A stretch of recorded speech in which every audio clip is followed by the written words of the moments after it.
Hi, this is Sovereign Key, Lauda Leon and George Leon, doing a presentation on the aspects of our celestial manifestation. Just as the waters of reflection are symbolic of us being the micro versions of the macro, we are literally the embodiment of the universe. We are literally the embodiment of the verse in all of its cosmic celestial manifestations that happen on those levels and filter down all the way through the body as we know it in life through the manifestation of thought and being. So yeah, we're doing a presentation today based upon our Astrotheology videos. We do recommend that people who haven't seen part one of that series, that they watch it, because it's going to help to make sense of this presentation, which is going to be primarily evidence-based, because we did make some very, very significant claims and statements, and it's often said that extraordinary claims require absolutely intense compiling data so that we can hopefully help bring clarity to this subject and to the statements that we've made, because they are paradigm shifting.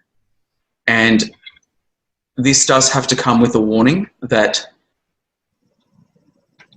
if you take in just a very, very small percentage about what we're going to bring forward today, it is going to alter your consciousness. You will not be able to view reality in the same way again. So we do have to provide that as a disclaimer, because we are challenging the status quo of long ingrained programs, which for many have been instilled since very early childhood. We are here to help shine the light of truth, even to the point where we would be deemed as being heretical. Which, interestingly enough, King Isa, when he incarnated here, he was deemed as a heretic because he challenged the religious systems, the status quo of the majority, and that's exactly what we're going to be doing with what we're bringing forward today with this information. I have to say, we've come out with a lot of profound information over the last year and a half in our work. I can say that the information we're going to bring forward today is probably the most significant in the overall body of work, which we're going to be showing, because like I said, it's going to be, the high majority of it is going to be presenting evidence-based information. And look, of course, evidence can be deemed as subjective, but we don't like to make the claims that we've made and then just, leave that on its own. We feel we have a form of responsibility to plant the seeds, and I don't feel it's an accident that with everything that has been shown to us in the last month especially, has felt like an anointing, and to bring this forward to all of you who have the ears to hear and the eyes to see, and to not just dismiss statements off the bat because it doesn't fit into to preconceived notions. And in this day and age, it's very, very important that people are open to questioning what has long been presented to them as fact. The presentation will also be inclusive of the experiences, and a part of everything that we're doing has everything to do with the experiences and some of the things that we've been shown, which has everything to do with the convergence of the event horizon. So although aspects of this has been shown to both of us differently at different times and at different junctures, this information which is coming together, which is more of a pulling in together evidence, I guess you could call it, is supportive of what both of us have been shown, albeit we have been shown in different ways and at different junctures in our lives. But this has a lot of compelling evidence that is all coming out now more than ever. Yes, and that's the thing, because we spoke about the rulerships, we spoke about the mystery schools and what a big hand they have to play in terms of the role in these times and the celestial markers that they are themselves aware of and have long been aware of. So they are revealing a lot of their secrets right now. They've been revealing their secrets for decades, especially since the mass media, with the introduction of television, newsprint, all of that. With each cycle, they've always revealed it. So they've been revealing this from the very beginning. These mysteries have been a part of how society has and civilization has been created and what constitutes the world that we live in. However, towards the ending of the cycle, all the information has to be revealed as per the law. So now, in this last cycle, which is the ultimate cycle, this is all coming forward. And a lot of the mystery schools that were once not, they were in the past forbidden. Now the information is being released more and more. So the evidence is all around us. And this is the thing, once you actually learn how to recognize the symbols and interpret them, you will see just how blatant the revelations are in their coding. And that's what we're going to help to hopefully open a lot of eyes up to the coding. And once you get to that point, you're going to start seeing their messages pretty much everywhere. So we live in a world as well where not everything is how it seems on outside appearances. And in many ways, it's been designed like that with the inversion programming. Often what we've been trained to think is good is not good. And sometimes the things that we've been trained to think is evil is not evil. It's a real honor to bring this forward, because the presentation and the encapsulation of the totality of this presentation has absolutely felt like an anointing. And if you see it through to the end, you will be changed. I'm not usually one to overinflate what we've brought forward or produced, but I can categorically state that this video right here is going to be one of the most important videos you will ever see in your life. And I do not make that statement lightly. Also,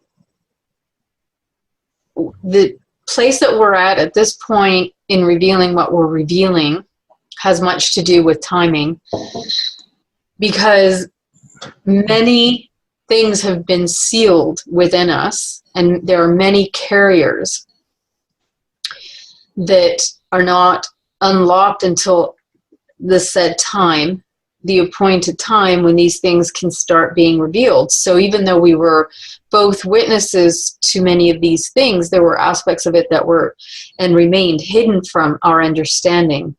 So even though we were looking at something and seeing what it was in totality, we were not able to really get a fix on the details or the inner understanding of the mechanics of what it was that we were seeing. So now the unlocking is occurring, so this information is able to finally come forward. And this is really, in many ways, a beginning of supernatural unlockings with regards to all of this and more.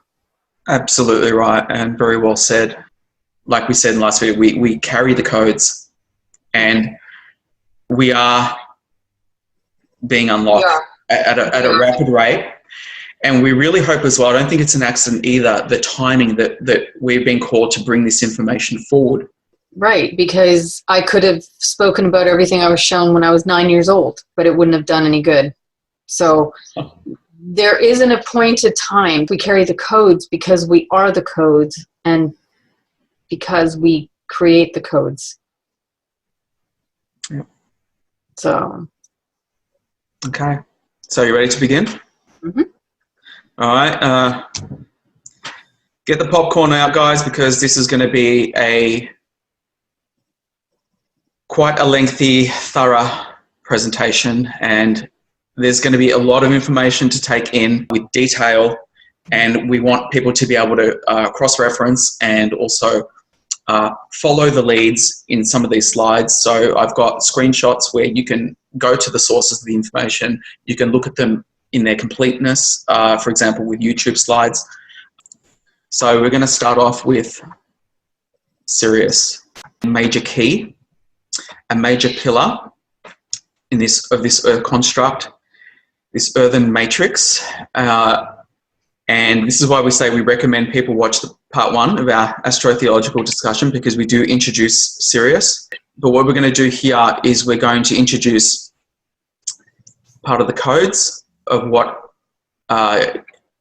is involved with Sirius, because it is all about Sirius at the end of the day. It is the primary pillar of this earthen matrix, the mother creation aspect of this matrix. You could say she is the mind of God upon this earthen structure.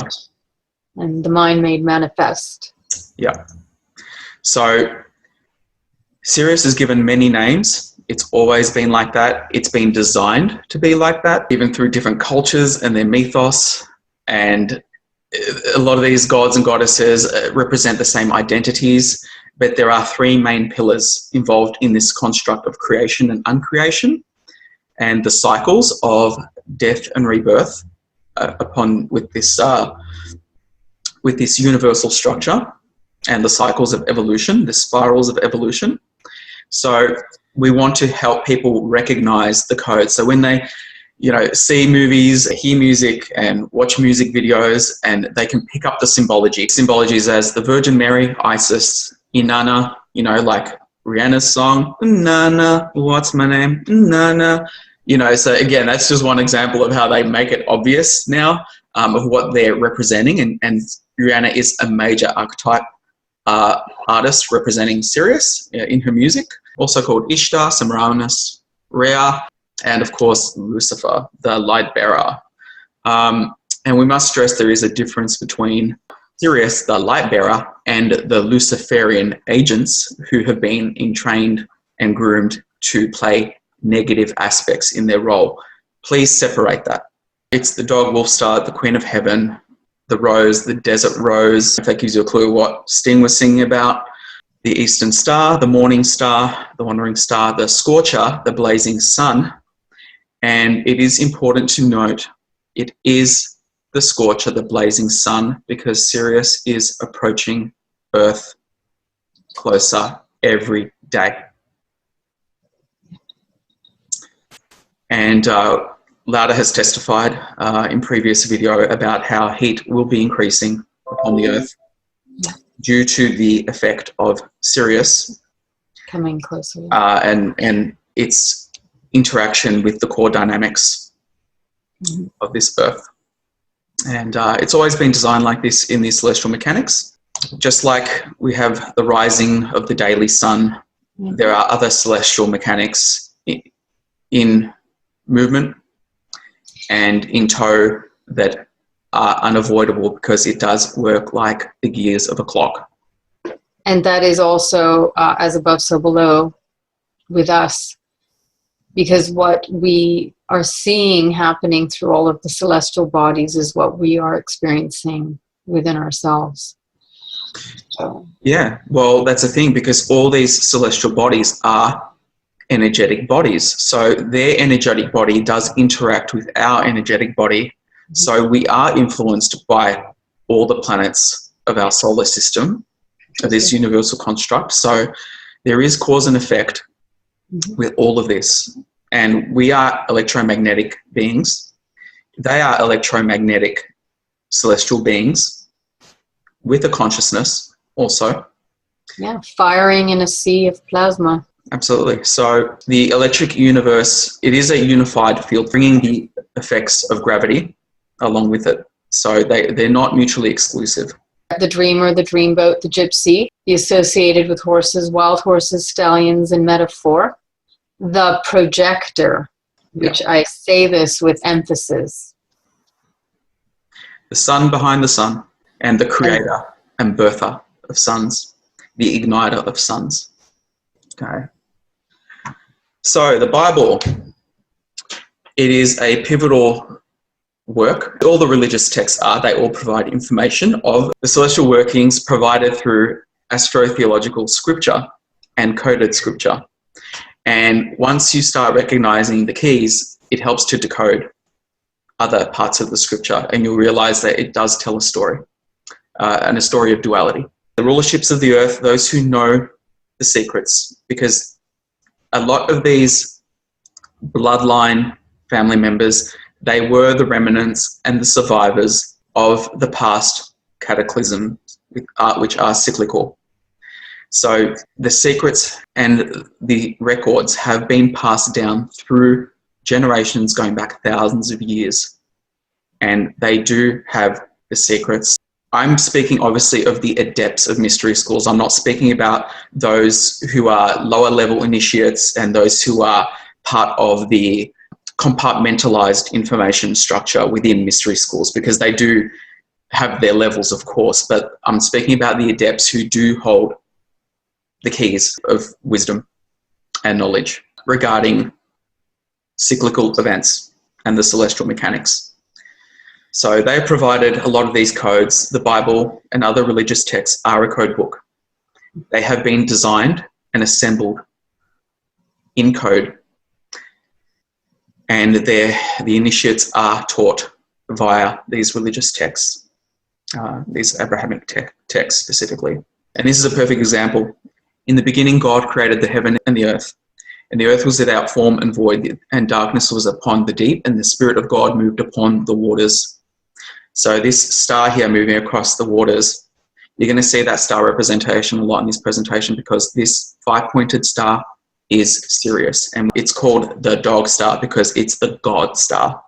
And the scripture does say that God created the heavens and the earth, and this is what this screenshot is revealing. And companions. Yes, absolutely. And we will reveal those companions, those primary pillar companions. So you see the reflection in the water because it shows that we are the mirror inverse creation of Sirius. So Sirius is the verded, the kingdom, God, or kingship. I prefer kingship rather than kingdom, king dominion. Well, king queendom. Yeah. So, because it isn't, I don't want to give emphasis to patriarchy, because really what we're trying to say is that it is the celestial realm of prominence in the verse. Well, the balanced verted creation aspect is both male and female aspect harmonized. Exactly. So there is a word that we have to invent for that to be able to indicate what this is really. Yeah. So Sirius is the embodiment of that verted to the inversion, because we are the inversion. Well, a mirror image on the inverted version. Sirius has separated itself and split itself off into a duality system of the masculine and the feminine principles. It was always like that in the design of this earthen construct. So we will cover that. This is the symbol here, the Order of the Eastern Star. The first thing you'll notice of this is the multiple colors, because Sirius is also noted as the diamond star. And it does appear as a diamond. When you look at it through a closer telescopic view, you'll see that it does literally sparkle like a diamond, and it also appears like a rainbow with multiple hues of color. The Eastern Star is the female chapter of the Freemasonic fraternity, but you'll see that this is an inverted star. So this God representation of God created the heavens is upright.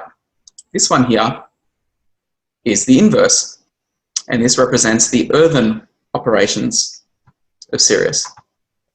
See here that Sirius is the bride, and Scripture is going to reveal that Sirius is the bride, the Lamb of God's wife, because Sirius is often represented as a female, the mother goddess, like Mother Mary. Now, this here, Paramount Studios, the reason they've included that high mountain with the stars, 22 stars, you will see, because it's representing the great and high mountain which will descend out of heaven from God, because it is of God. And her light was like unto a stone most precious, even like a jasper, stone clear as crystal. 12 angels represent 12 celestial bodies. It's interesting because we did say that the Bible is a coded, assembled work, approved by the earthen rulers and kinships in its assembly, and it's a reason why it has been authorized in an assembly. It's because the rulerships have dictated what you see in those works. Revelation 22, which is about Sirius. Interestingly enough, there are 22 stars in that logo which align with that scripture of the high mountain. That is not a coincidence. As well as the word paramount itself, the fact that they named it Paramount is also a key. It is the paramount body of this earthen creation matrix. Yes. Okay, so this is how Sirius appears from a closer view. It appears blue and white. That's why often you'll see archetype characters and representations pertaining to Sirius dressing in blue and white. It is the brightest star in the night sky. You see here 2 eyes in Sirius.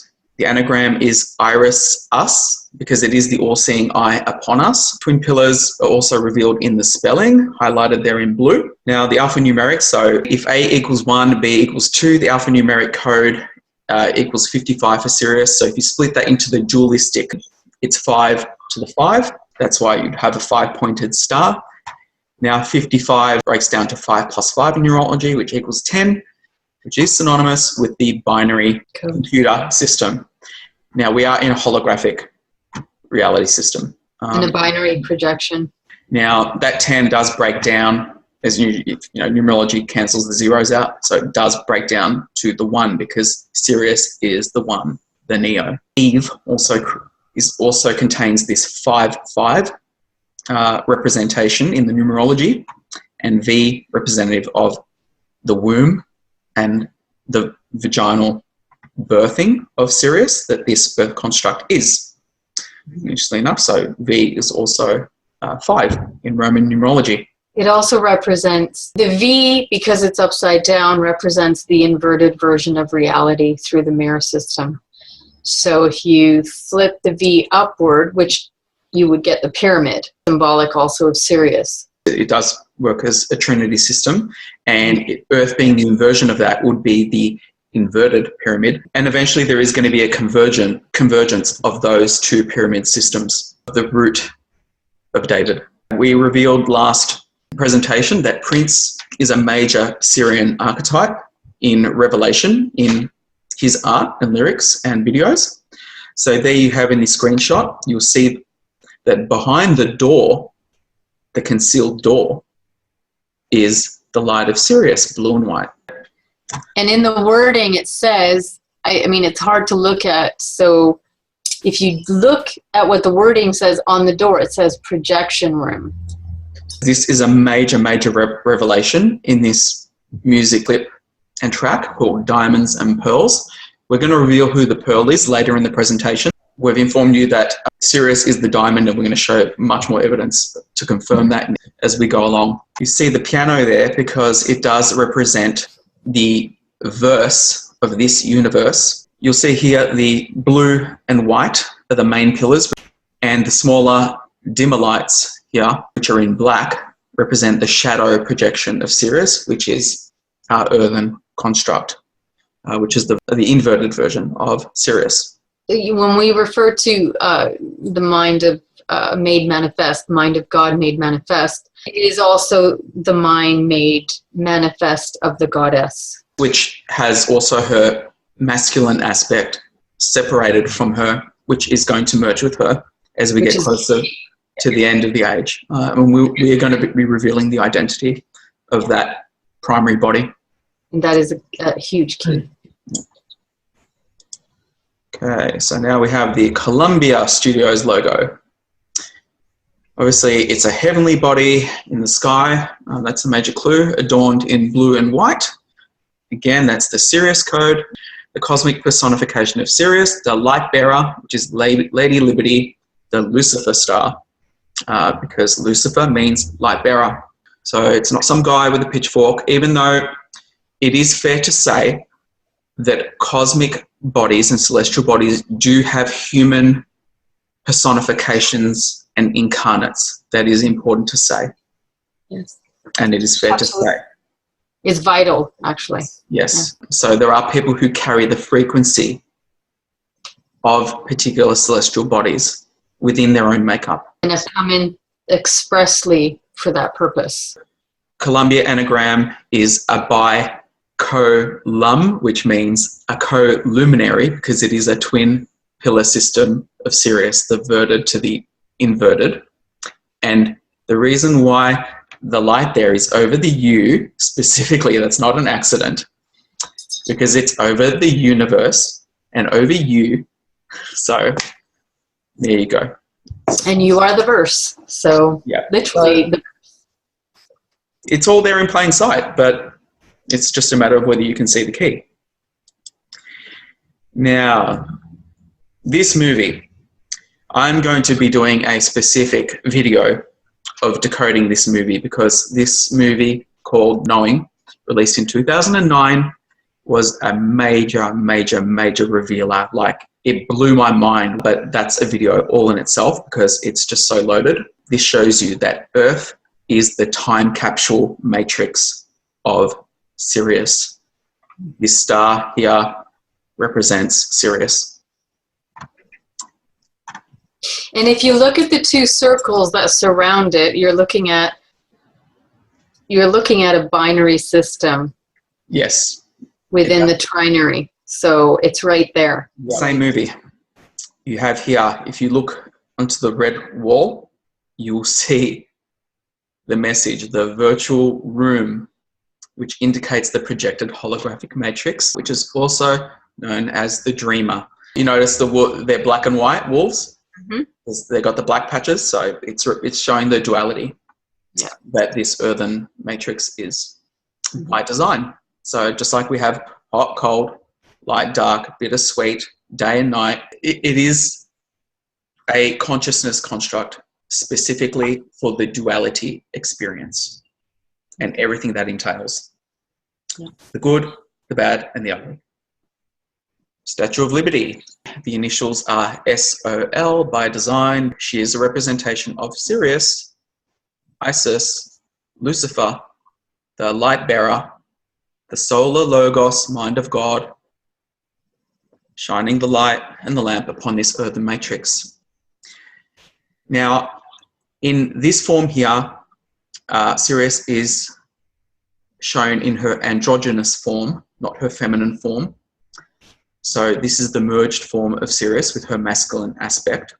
Towards the end of the age, it will be merged with its masculine aspect within this mirror matrix system. The Statue of Liberty has been designed for those with the eyes to see that she is actually pregnant under her garments, because she does have a literal son to birth.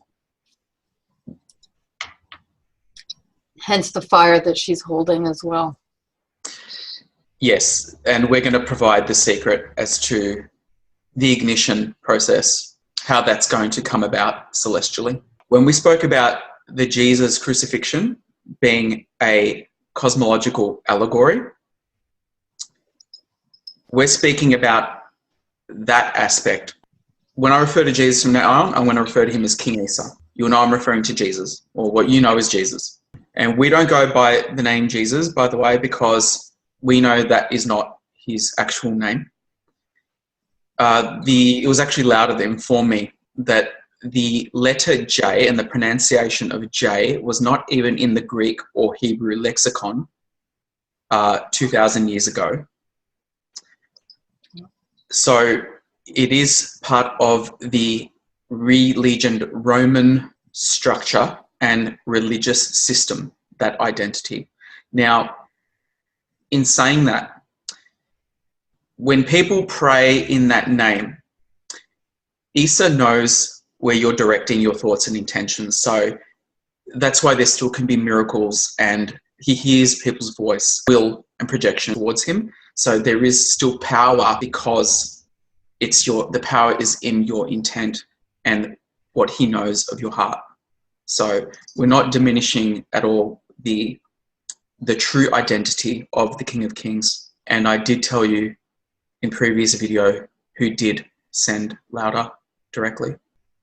Metaphysically, he is the representation of the first bridge between spirit and body. This is the most significant event in all verses, to have the translation of the spirit to body being bridged so that you are immune to all things. So your celestial DNA is the physical DNA, which is what he achieved. And that's why this being is the representation of what everyone is aspiring to achieve within the convergence of the event horizon and the birthing of the sun. And he actually was here physically towards the end of the age. He was the herald and the harbinger messenger and the living example of the word of God. Goddess. God, goddess. God, exactly, dual nature, the father and the mother. Nobody comes to the Father as well but through that portal. And we're going to cover that further in this discussion with evidence as well, also within the very scriptures themselves. And that portal is a state of mind, it's a state of being.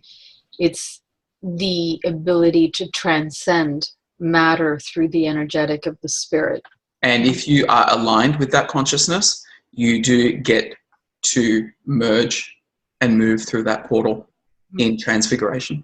Like I said, we are not trying to sully the true identity. We're just saying that sorcery crafting has been involved in these religious systems, and they have been compiled with the duality game format in mind, according to how these rulerships are applying their sorcery in the black and white checkmate system. Everything that comes with that. So we do have to navigate that in spirit, because this whole platform here is in the black and white checkerboard format. So be careful where you step. So Ariana Grande, she's another archetype personification of Sirius in her art, and through those who provide lyrics and the art and the sound stage and the visual stage as part of that production that she's part of. And this one is representing the cosmic womb of the Heavenly Mother, goddess aspect of Sirius, the birther of sons. So if you look at that video, you're going to see a lot of clues, including the hammer that we spoke about in part 1 of our astrotheological presentation, where we spoke about the dimensional veils being pierced by the hammer. So interestingly enough, that video, this production, came out just a few days after we recorded. Her name is also quite indicative in code. Well, you've got Anna in there, and we said that that's another clue. Annie Lennox is another one. We're going to cover some of her tracks as Sirius. So they do have the codes in their name. That's why I wanted to show that on the first screen so that people can pick it up straight away. God, Dogstar, is a woman. Well, that's how they're putting that forward. Very well said. So Empire of the Sun, if you look at their music videos as well, they are also major revealers. Often these artists are also conduits of the consciousness of what they're meant to be bringing forward for this time. So sometimes they might not even be fully conscious. Music artists do often say that things just come to them. It's inspiration and so forth.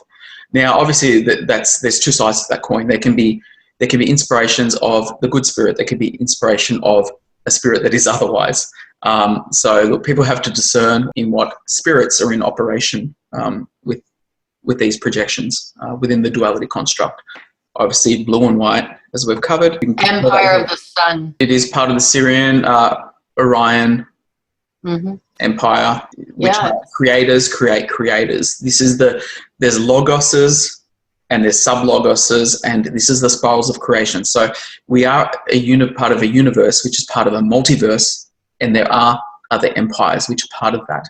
But we are focusing on this universal aspect with this presentation and the workings behind it. And there's alliances, though, that are created through the infiniverse within the Confederacy under the paramount leader, which is, you could say with the word ruler. It is the projector upon our sun because it is the birthright of our sun. So without Sirius, there would be no sun. It is the sun behind the sun, so to speak, and the spiritual light upon this universe. The blue and white theme again. Now this visual here is directly correlates to Revelation 12. We'll show that later.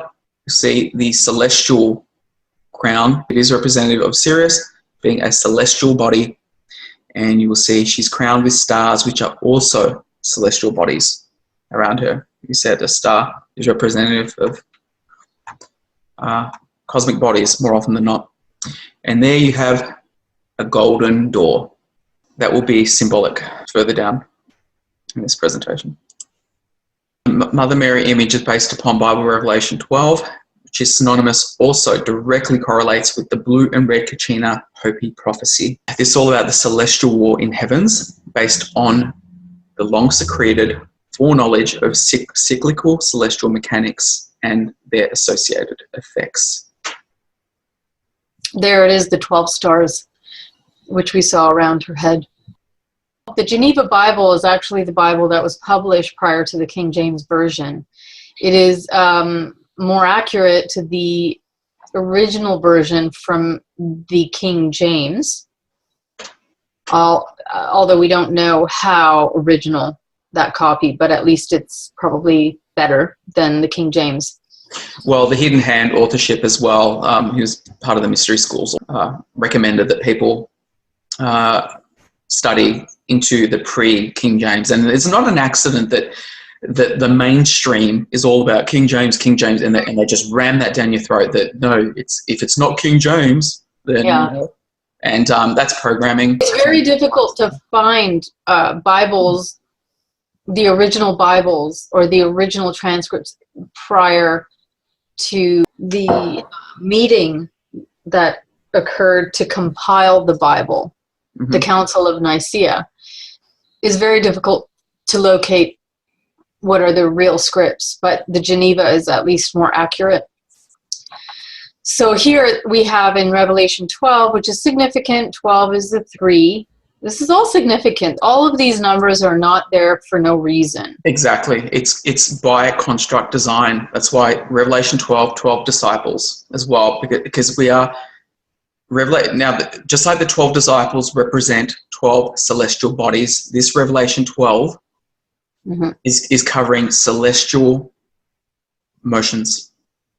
Yeah. Celestial events and celestial bodies. So a woman appeareth travailing with child, whose child the dragon would devour.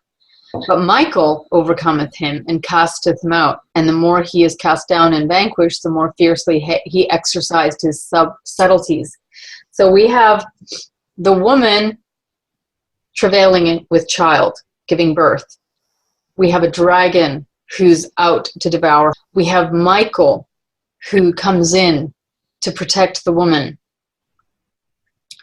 And then there appeared a great wonder in heaven, a woman clothed with the sun, and the moon was under her feet, and upon her head a crown of 12 stars. And she was with child and cried, travailing in birth, and was pained, ready to be delivered. A celestial body is cosmically drawn in tow, waiting to be ignited into a literal sun being birthed from the mother goddess dog star Sirius. Paying attention to our previous videos on astrotheology, you'll know who the dragon is. The body of Satan, and this is another thing, has many, many names. It's popularly known as Planet X or Nibiru by the mythos. It's Set. It's Satan. Satan is not what you think it is as well. Satan is a celestial body, and we're going to be showing the evidence of that. Logos. Exactly. It is a fiery body, and it's going to appear as a dragon, and it's going to appear like it has horns, just like the bull. Baal is associated with the bull because it's going, when it comes in and when it's viewed, it was recorded by those that witnessed it previously that it's going to appear like it has horns in the heavens.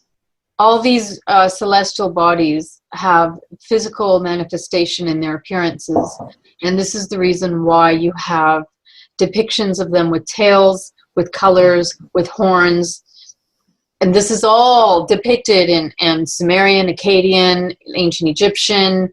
This is literally littered in every civilization. The Mayan, it's all there. Yeah. So here, when you have a woman clothed with the sun and the moon under her feet, with 12 stars crowning her accompanying members. The war in heaven is a cosmic war, and that involves planetoids and stars colliding, literally colliding with one another and igniting atomic fusion. Igniting worlds and igniting galaxies and verses. Yes. And that is part of creation aspects, being birthed, worlds being birthed as well, as part of that. And the Hopi speak of that also. And they also reveal Sirius's role in the birthing time, the blue star. And the Dogon. Dua Lipa, another artist who heavily plays the archetype of Sirius. And oh boy, check out her videos. So here she is, blue and white of Sirius. We covered in part 1 what the 7 represents in the creation aspect, the days of the week of creation, which leads up to the end cycle of uncreation, the Alpha and Omega. And 3 represents the Trinity, the Trinity of Sirius. And 4 is the number of Earth, which adds up to the number of God, the God of this Earth. Goddess. I recommend that every video that we cover here, that you watch the videos, study the lyrics, because there are mysteries being revealed of the celestial mechanics in these videos and the celestial dynamics. So we've outlined that Rihanna is another major archetype representation of Sirius. Here she is the mother goddess in white. Red and blue here, referencing the red and blue Kachinas at the end of the age. And you have here the duality mirror reflection of this earthen construct. Ancient Hopi Indian prophecy states, when the blue star Kachina makes its appearance in the heavens, the 5th world will emerge. The 5th world being the key here. It will come when the Sakwashoho blue star Kachina dances in the plaza and removes her mask. In the final days, we will look up in our heavens, and we will witness the return of the 2 brothers who helped create this world in the birthing time.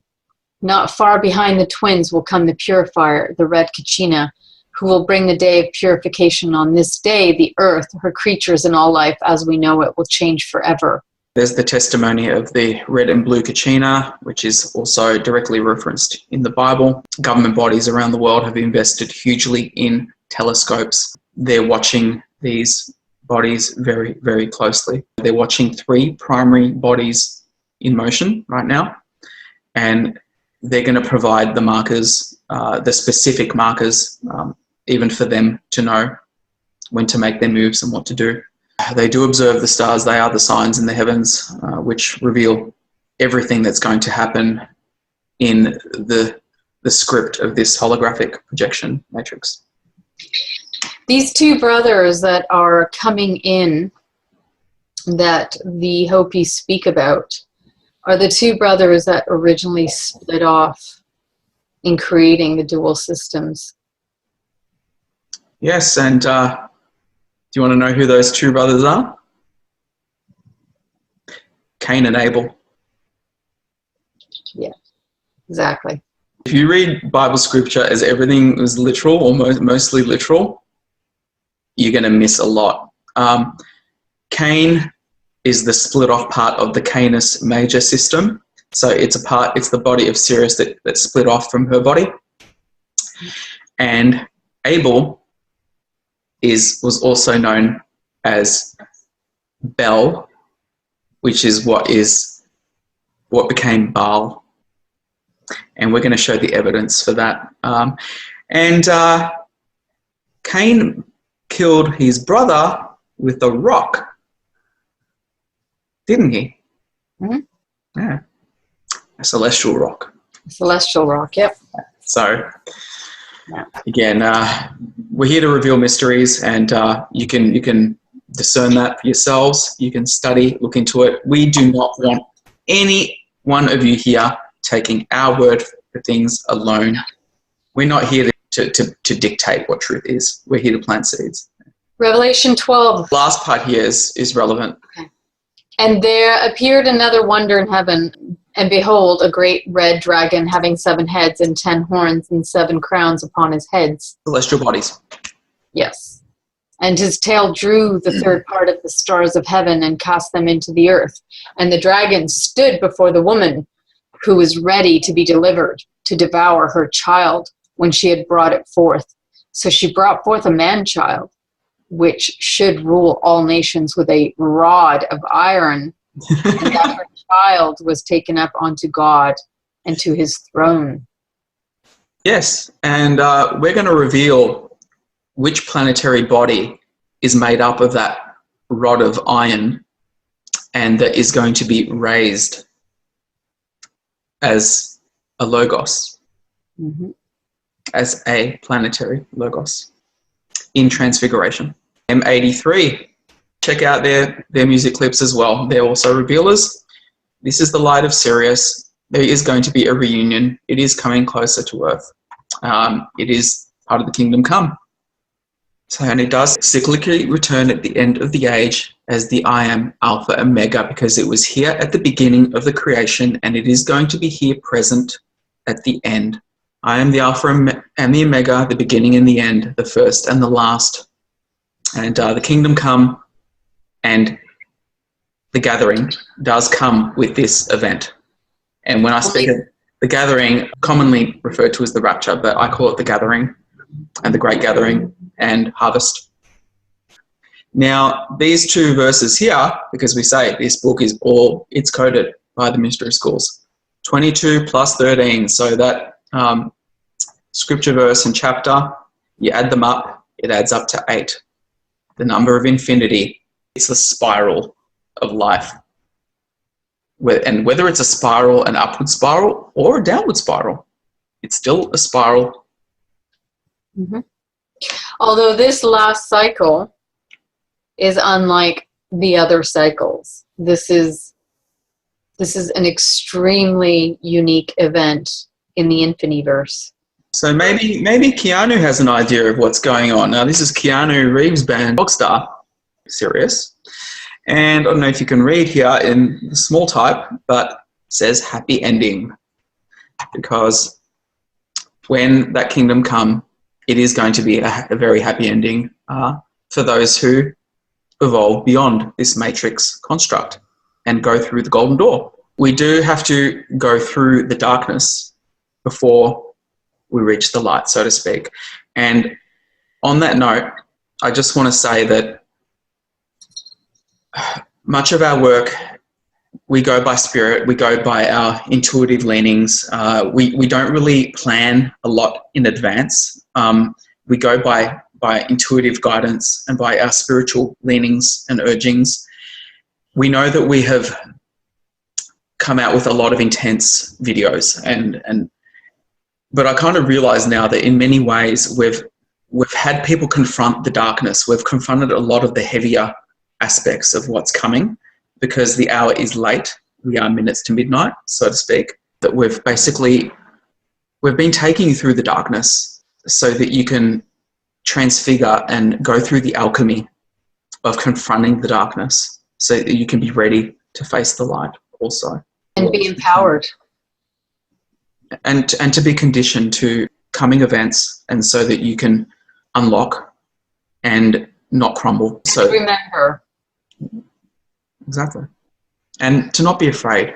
Once you start seeing that death really is the ideal of the departing of the flesh, that it's just an alteration of energy, we can face our fears and hopefully confront our fears and overcome them also. Yeah, we're aiding so that the remembrance can empower everyone, even through their darkness, because that is the way that they will be able to access their abilities and unlock themselves, because it's their own sun, it's their own light, it's their own being that they are remembering. They're putting the members back together.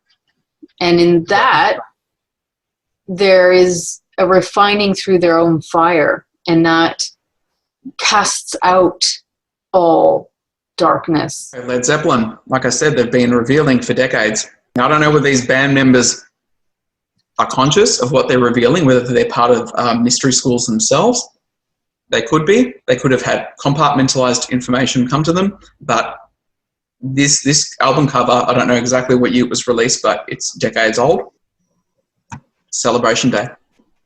You've got what looks like it's a red and yellow sun. So you've got the red sun here below, saying it's part of the birthing of the new sun. These three bodies. And there's a clock tower. It's all symbolic. Even this being shaped like a penis, that's not an accident. Well, a womb and a penis, because the sun is symbolic of a womb. Well, look at the waters here as well. Yeah. And there is a clock there with a time. Sirius does return for the X mass. This is why you have the symbology of the X, and they call it Planet X, the planet of the crossing, because the crucifixion is the cross. It's a celestial crossing. So she's going to be in close company with her long captive released lover. So we're going to get into the mythos as well of the Egyptian mythos with Isis, Osiris, and Set, because this all representation and allegories for celestial movements affecting Earth. I just want to say Keanu Reeves is very big on the dog star on Sirius. That's one of the reasons why he chose to name his band Dog Star. It's also part of the reason he was cast as Neo, to represent the One. There's a lot of Christ symbology in that movie as well, because it's all about basically overcoming the construct of this Earth, holographic construct, and not being subject to its processes. And that's just what, like Isa. Isa was not subject to it. He, as the transfiguration, this is why I say he did not taste death, because death couldn't touch him.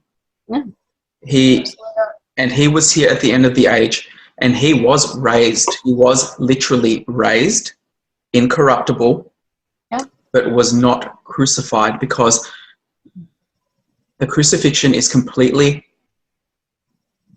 allegorical, and we are going to show absolute evidence of that in this presentation. Some can be really, really triggered by that, and I understand that would be very triggering to many, and you'll probably think we're children of the devil for saying so.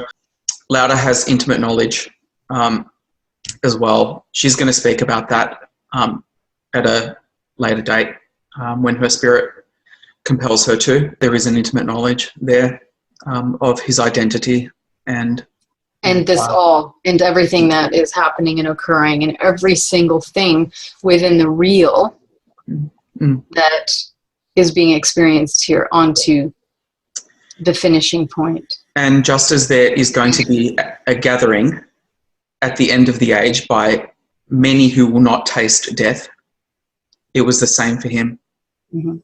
He too was raised at the end of the age, because he was present during the advent of this harvest, when he was the harbinger and messenger in the flesh here. Revelation 22:12. And behold, I come shortly, and my reward is with me to give to every man according as his work shall be. I am Alpha and Omega, the beginning and the end, the first and the last. Blessed are they that do his commandments, that their right may be in the tree of life, and may enter it through the gates into the city. I, Isa, have sent mine angel to testify unto you these things in the churches. I am the root and the generation of David, and the bright morning star, and the Spirit and the bride, Sirius. When Sirius comes, that is the marker for the end of the age. It is the golden door of harvest, and Isa will be part of that gathering that occurs. M83, again, they're telling you it's a city that comes at the midnight hour, and you can see. And the color. It's the white light and it's the purple hue, because as we have discussed, the red and blue Kachina merged is the purple rain symbology. So check out Prince's track. Purple rain is all about a celestial alignment, and purple is representative of harvest. And you also see here the shadow projection, because these guys have been transmuted. That's why they've got the glowing eyes. They're being transmuted. They're being beyond the shadow of this earth. They've transcended that. So it's showing the duality form, and that Sirius is above that. And I, John, saw the holy city, New Jerusalem, come down from God, from Sirius, dog star, out of heaven, prepared as a bride, trimmed for her husband. And he carried me away in the spirit to a great and a high mountain. There you go. There's the great high mountain symbology. And he showed me that great city, that holy Jerusalem, descending out of heaven from God, having the glory of God, and her shining was like unto a stone most precious as a jasper stone, clear as crystal, and had a great wall and high, and had 12 gates, and at the gates 12 angels, celestial bodies, and the names written, which are the 12 tribes of the children of Israel. We've spoken about this guy before, the artist, the weakened, because people are going to be, in the duality, many people are going to be weakened by the weekend period of harvest. And we told you what the weekend really means, like Saturday and Sunday, with Sunday being the day of the new birthing, the first day, and 7 representing the end of the age, harvest period. Now, it's not an accident here. He's wearing a diamond crucifix. We told you what the crucifixion really represents, and this is why he's got it adorned in diamonds, because it is the crucifixion of the celestial body of Sirius and 2 other main bodies. One of the other bodies is the red dragon. We haven't revealed the second one yet, but we will. It's going to be the major key. In the lyrics, he says, "I'm a mother effing star boy," because the red dragon serpent is also a lover of Sirius. Sirius has 2 lovers. The serpent. This is why you have serpent having relations with Eve, Sirius. The separated aspect of Sirius, the duality aspect of Sirius, not Sirius as a complete holy body, but Sirius, but the serpent has invaded the earthen construct because it's part of it, part of that creation. So they have conjunctions, celestial convergence. Okay, that's the decode of those lyrics. It's between the blue and red Kachina. He's dressed in black leather because it's Baal. The character in black is Baal, which is also another name for the red Kachina, the red dragon, Planet X, the destroyer star, Nemesis. So many names. And as you know, cows make leather. This is what Sirius looks like under a telescopic view. Now, I think it goes without saying that that looks like a diamond. So now you know where they get the diamond reference. Sirius, also known as a diamond star, traversing through the field and aspiring to get to home base. And the game of baseball is also an allegory of the celestial workings involving Sirius and the 2 other main bodies.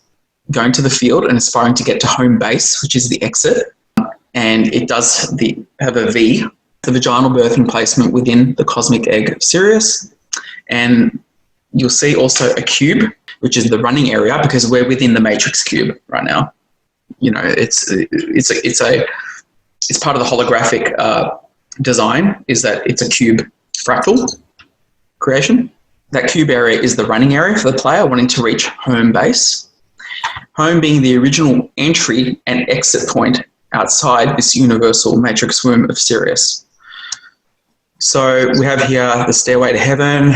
The checkerboard represents what we're on here in this earthen matrix, the duality. The steps lead to, obviously, this is Sirius. Jacob's ladder.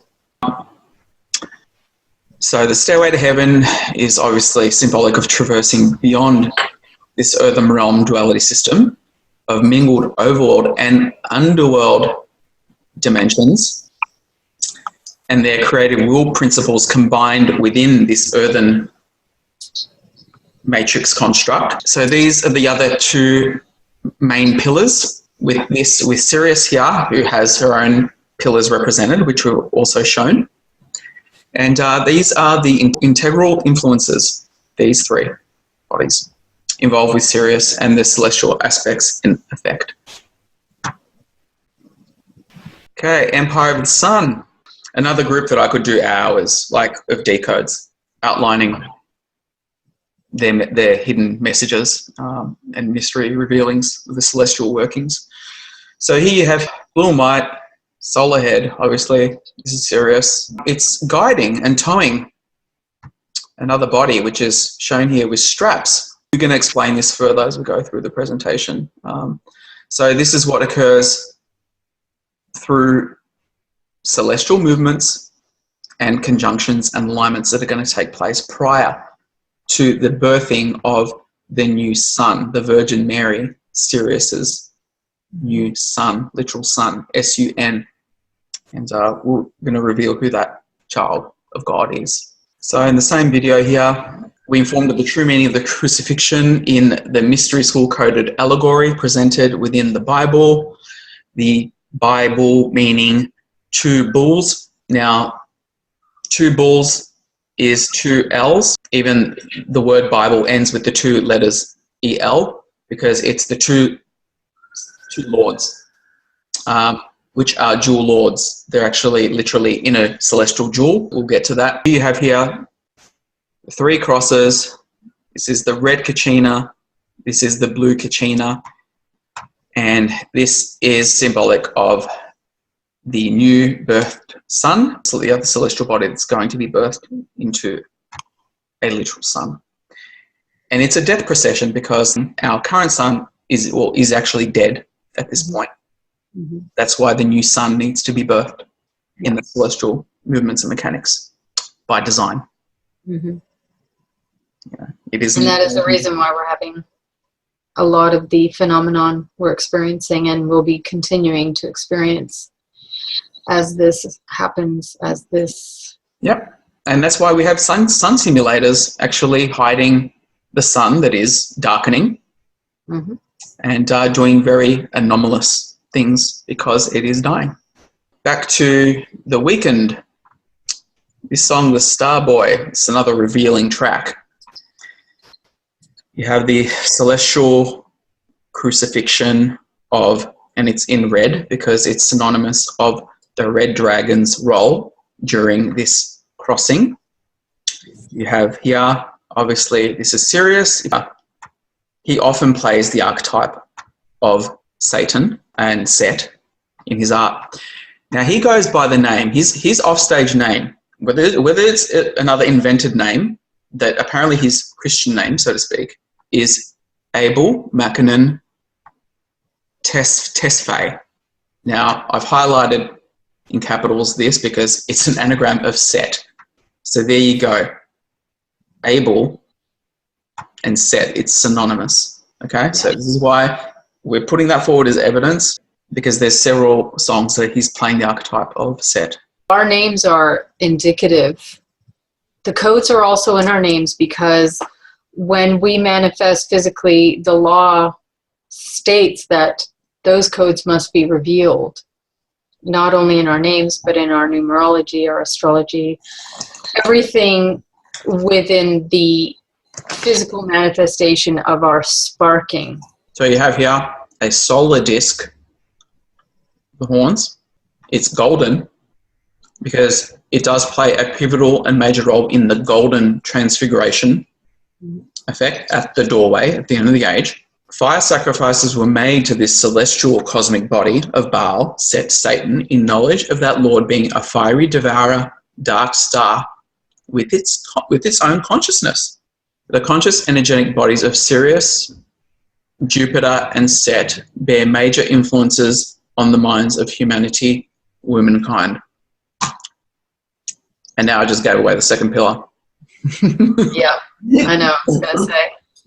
All right, so there you go. So these three bodies, we're going to take you through this. Sirius is Isis, Jupiter is Osiris, her separated husband in the cold, and Set, who is her lover, her very brief lover before they part ways.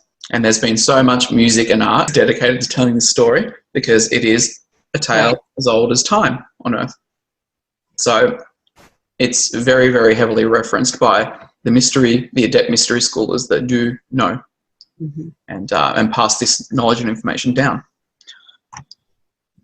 And a part of what we want to do is that we want, it's finished. Everything is finished in the way that the containment systems have been working. For the longest time, this entire realm has been kept imprisoned because the knowledge and the gnosis has been kept for initiates only, which meant that the majority of the population was and remained within the veils of forgetfulness, and they were contained. Their minds were contained, and they wouldn't be able to evolve. None of this is right.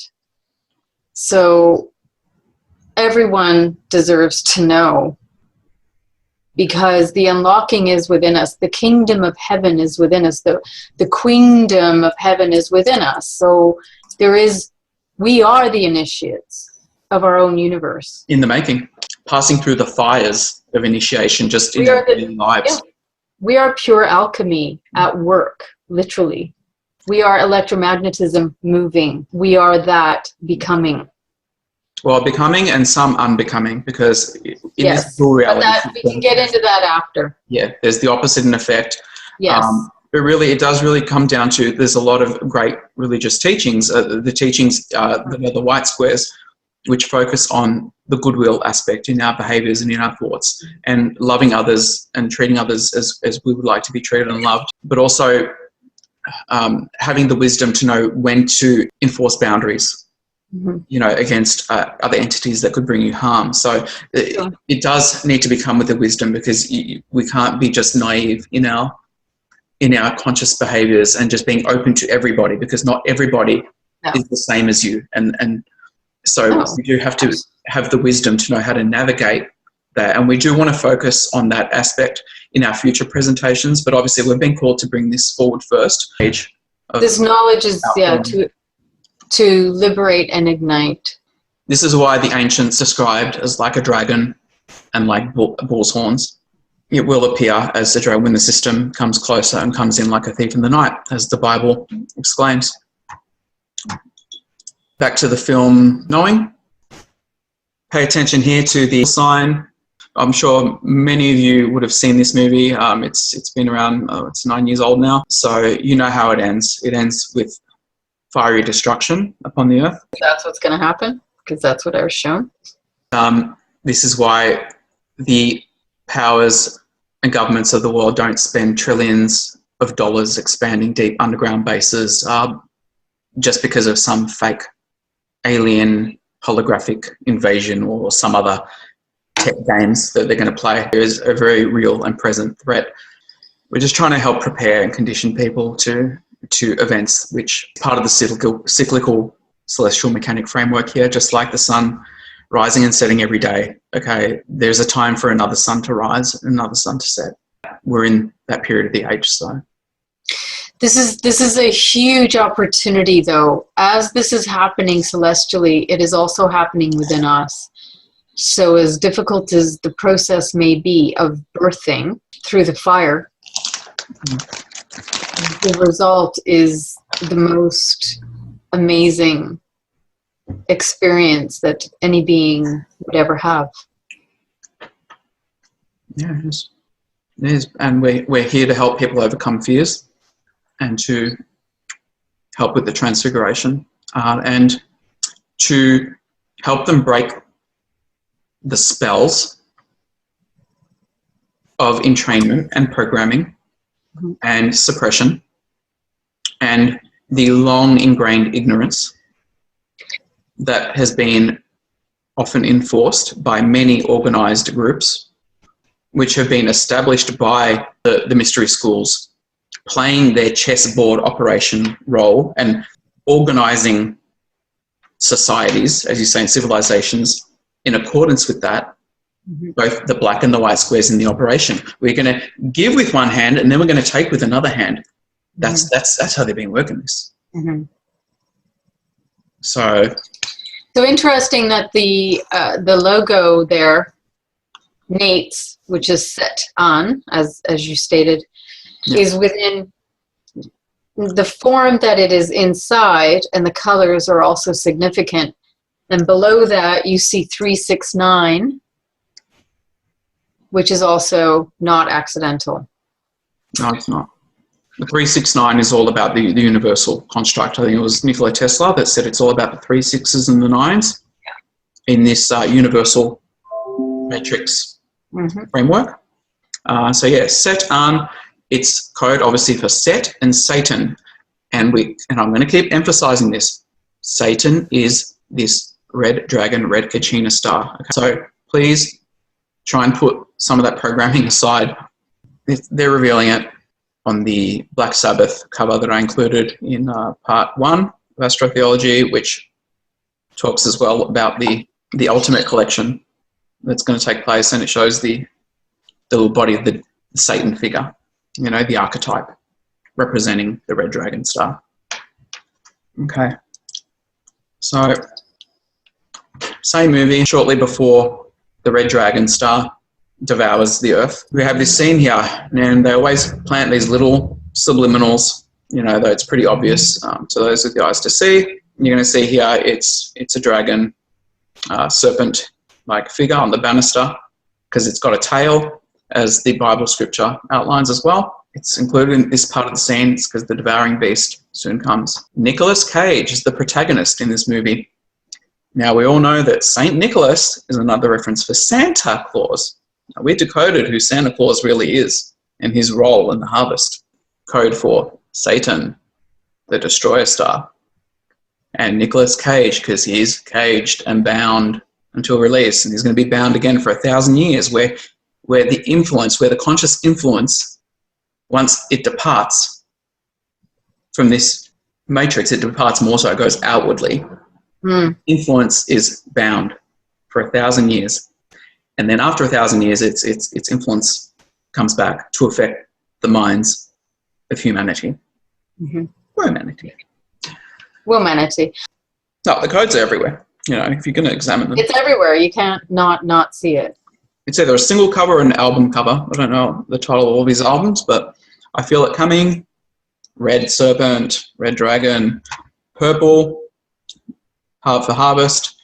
It's going to bring iron oxide. It's going to clear like blood. It's going to enter the waters. The sky.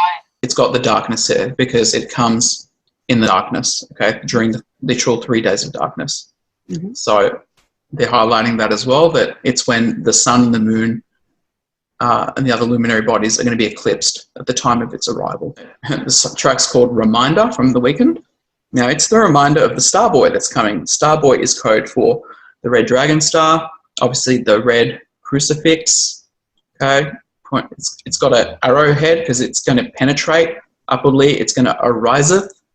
The Lord will ariseth, this Satan Lord, into the earth.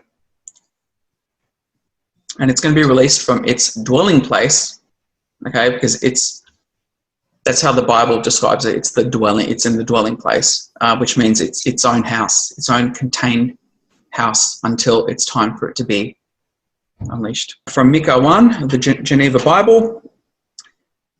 Hear, all ye people, hearken thou, O earth, and all that therein is, and let the Lord God be witness. Witnessed by the Lord God being the all-seeing eye, against you, even the Lord from his holy temple. See, there's two Lords here.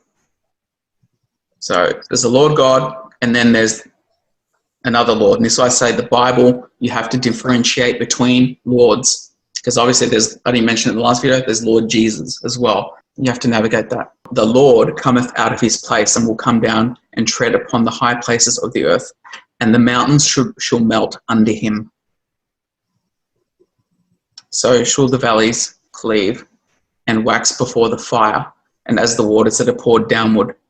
In this instance, the true Lord is the Lord, Satan, the Lord of fire, fiery destruction, and the Lord Sirius, which will be present when the red dragon is present, Starboy. Another clue here in the visual art of the Weekend artist, Starboy, its relation with the fire, the destruction on earth. Now you have here Book of the Law. Haven't read this book. I've got two penile pillars here. This represents Sirius, okay, with the wings as the primary, and both Jupiter and Satan have penetrative qualities. Like I said, they're both, well, Jupiter is the main companion, Set is the lover, okay, but they both have convergences, intercourse, so to speak, metaphorically speaking. So that's the symbology there. Judy Garland, another track, Over the Rainbow. Somewhere over the rainbow, like we said, it appears like a rainbow, Sirius does, shimmering with different colors. Even in offbeat movies, you wouldn't think that they would be giving information, but we're going to even show you in offbeat movies where they're giving clues as to what's coming. Again, Keanu Reeves, synonymous with Sirius, and Sirius is also known as has a wild horse theme to her, and their band is called Wild Stallions, which is also an apocalypse code when they're wild, because they get wild towards the end of the age, and the role that Sirius plays at the end of the age. So these are the four horsemen of the apocalypse. Also have here a twin theme and a rainbow stream here.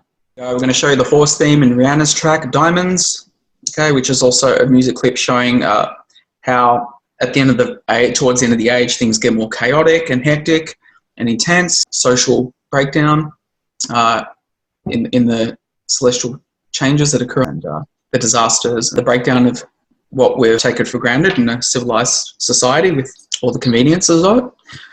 So this is the Sirian light. As it gets closer, it's going to increase its influence on the Earth. And it has a dual aspect to that influence, because some people are going to be coping better than others in the transfiguration. So if you haven't done the work and you haven't been evolving spiritually and doing what you were meant to do here in your life, and transfiguring to a positive alignment, it's going to bring literal heat. You won't cope well. You won't have the spiritual body defenses to it. For those who are more in the positive aspect, it's actually going to be bringing you to a more... It's going to magnify all of your positive traits. Make you more of a light body. So the raising frequency, so to speak. Right. This is what I discussed with regards to the splitting, because the effects that this is going to have is also going to be on a subatomic level, which means that on a subatomic level, your literal DNA is not going to cope with the frequencies. So you're going to have a split. So we're going to be seeing the DNA fracturing itself, or decrypting is the best way I can put it. Or on the other front, we're going to be getting stronger. We're going to be seeing that influence getting better. So you will be better at manipulating energy, better at your own DNA getting evolving through the uncodings. And some incarnates, are going to be more activated positively, even in terms of their psionic abilities and their all of it. light body. All of it. Because we are, some of us are going to transfigure more so into the light body aspect, as above, so below. So those who have the Setian alignment, it's going to be the reverse. Well, in this scene though, it's shown as arousing. The horses get roused. So it's like the horse that was sleeping gets roused, and then you see them bolting because the acceleration of the apocalypse, like once it begins, it's going to be gung-ho, as you know, because you've been shown it. Led Zeppelin again, revealing, they're showing a celestial alignment here. I'm not going to do a decode on all that. They're just showing you it's a major, major celestial alignment at the time of remastering, which is basically the new heaven and the new earth. The words of the hidden hand in his quote, and I do intuit this as truth. It's talking about the universal gears and the universal motions, which sees through to the return of the Lord of the Harvest. So it's a convergence of the cosmic, galactic, solar, and lunar planes. Like I said, major, major alignment. It's exceptionally rare. Apparently, it happens between every 24 and 26,000 years. I'm leaning more towards 24,000 intuitively, but whatever it is, you get the point. Rolling Stones cover art. Apparently, this is a song that's decades old called "Wild Horses." You have the duality horses of Sirius, the fires here of Set that occur at the crucifixion. There you have also the tongue sticking out, which is synonymous with the Kali goddess. We're in the Kali Yuga age now, when the Kali aspect is strong and it brings the aspect of destruction. You have the white and the black horse, both. That is within the duality matrices again, and those are the inverted reality mirror systems. Yeah.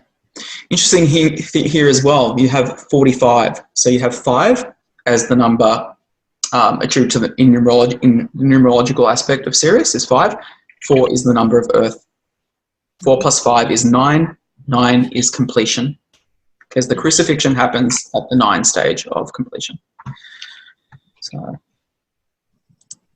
okay, there she is, poking that tongue out, solar body, because it's all celestial and solar events that are taking place during this convergence. It's the symbolic transfiguration, refining onto gold, and that's why you see the sun as golden in aspect, because it's a sign of transfiguration. She's holding an instrument in her hand, top right hand. Okay. Was that like it's a slasher, it's a harvester. It's like a harvester, yes.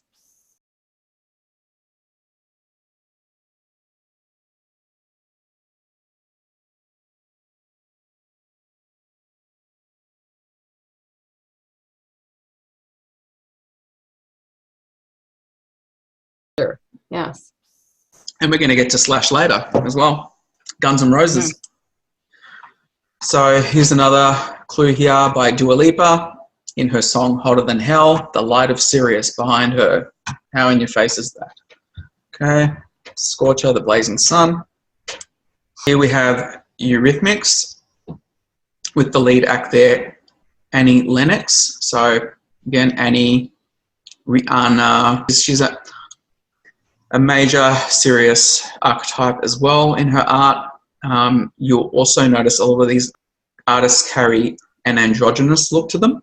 So they show that they have the male and female in the one. So Rihanna often is like that as well. We'll keep showing you these archetypes as we go along. Prince is an obvious one, like a male and female in the one.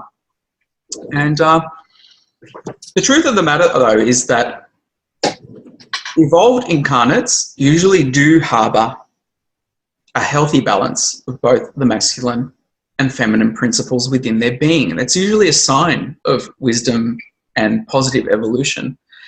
Unfortunately, there have been attempts to invert that in the media and show the inverted, warped aspects of the male and the female merged. There's a corrupted version of it, and that's what is being pushed in a lot of this Luciferian media agency. So just so that doesn't get misconstrued. Being in touch with your masculine and feminine sides is actually a sign of it's a positive spiritual development in one's being. Because it was our original template. Absolutely. So prior to entering the dual system and to being fractured and split into the duality, we were both female and male. And that is the original template. It is showing 3 bodies. There is Sirius A, B, and C in its body. Obviously the light pillars and the gentleman in black, the black and the white aspect of duality. So yeah, that's a very loaded image. That's why I selected it. Now, we're going to be showing you a lot of heart symbology regarding Sirius because when the twin aspect comes together, it is coded as a heart. And she is also known as the dream boat.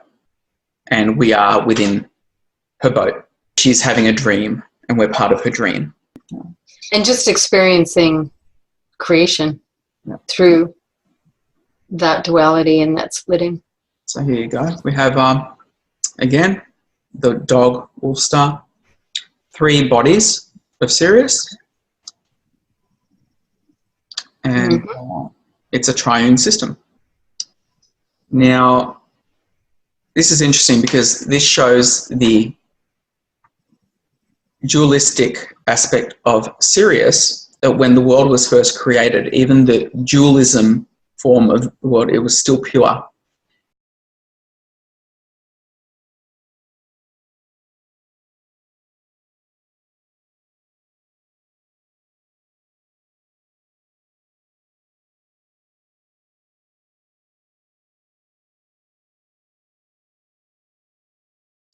And interesting that you have Jay-Z in this track because he also goes by the moniker of Hova. Jupiter is also known as Jove. So Jehovah is actually Jupiter. Yeah. So it's another personification of this Lord Jehovah being code for Jupiter. And we're going to run through a list of names. We're going to tell you more of the codes so that you can recognize them. So yeah, there's the diamond. That also is her being, that's a phallus symbol that she's being penetrated. Yes, and in the United States, it's a black phallus. Black phallus. So it's symbolic of her being, penetrated by Set, her lover. Yeah. Tri-star pictures, triune system of the star. The horse being synonymous with Sirius that we spoke about with the wings because it's a celestial body. That's why it gets has wings on it. Interesting that Project Pegasus, the DARPA time travel project, they use Pegasus. And we feel that it's because there is a Syrian connection to those projects and the incarnates that are used. And the scouting for them. That they specifically scout for the Syrian blood. Yes, they seek them and they track them. Because that's the bloodline that is the meta gene. The meta gene, yeah. And there's a lot of sub-projects to Project Pegasus, which is, but we credit those who have been brave enough to speak out on that, because a lot of people think that you're crazy just discussing time travel, let alone being part of dimensional portal hopping projects. And really, when we say time travel, we're talking about dimensional traveling. People just think of fantasy films when they hear that, they just, again, it's the programmed associations. People have preconceived ideas and then it sullies the truth of what's actually going on. They've been able to portal through dimensions for a very, very long time. Very ancient tech. Well, they've mapped the synopsis memory codes of those that have the Syrian metagene in order to be able to access the information to even create technology to do that. We are made in the God dog star's image. When both aspects of Sirius bodies align through the celestial procession at the end of the age, it will bring a new order of the ages. Emergence, a new heaven and a new earth. We trust in the earth and creator dog star Sirius, Iris, us. The light bearer is the decoded message here. Judgments, however, based upon the negative actions of those who call themselves Luciferians, however, should be wisely separated from the conscious mind identity body of Sirius, the light bearer. Yep. The holy body of Sirius. The influences of the set body has tried to invert everything that is of the light and transmute it to its influence in darkness. And this is where a lot of these bloodliners over thousands of years have been negatively influenced and inverted. And a lot of them were light beings who went to the dark side, so to speak, and were manipulated to play harm-inducing roles upon other incarnates and beings. I really, really hope that people can break those programs and not bring any. Well, what these beings have to do these things is it's based on an infinity counterfeit system where they have taken from the original, because we're in the inversion, like the fallen angels, fallen angels, they've had to actually acquire the keys through the inversion and create it through inversion systems. So everything is based on the original, and that's why this is a counterfeit system. And often you see this, the counterfeiting is rampant. It's rampant in everything and in almost everywhere. This whole system is counterfeit. So. And corrupted. And that's why, and it has been corrupted to the point where most of these peoples have been subject to the whoredoms of the systems and the structures and the institutions. And I'll use Tinder as a good example. You know, the people that inspired to call it Tinder, which means to be burned, to be tindered, because you want to lead a life of promiscuous sex.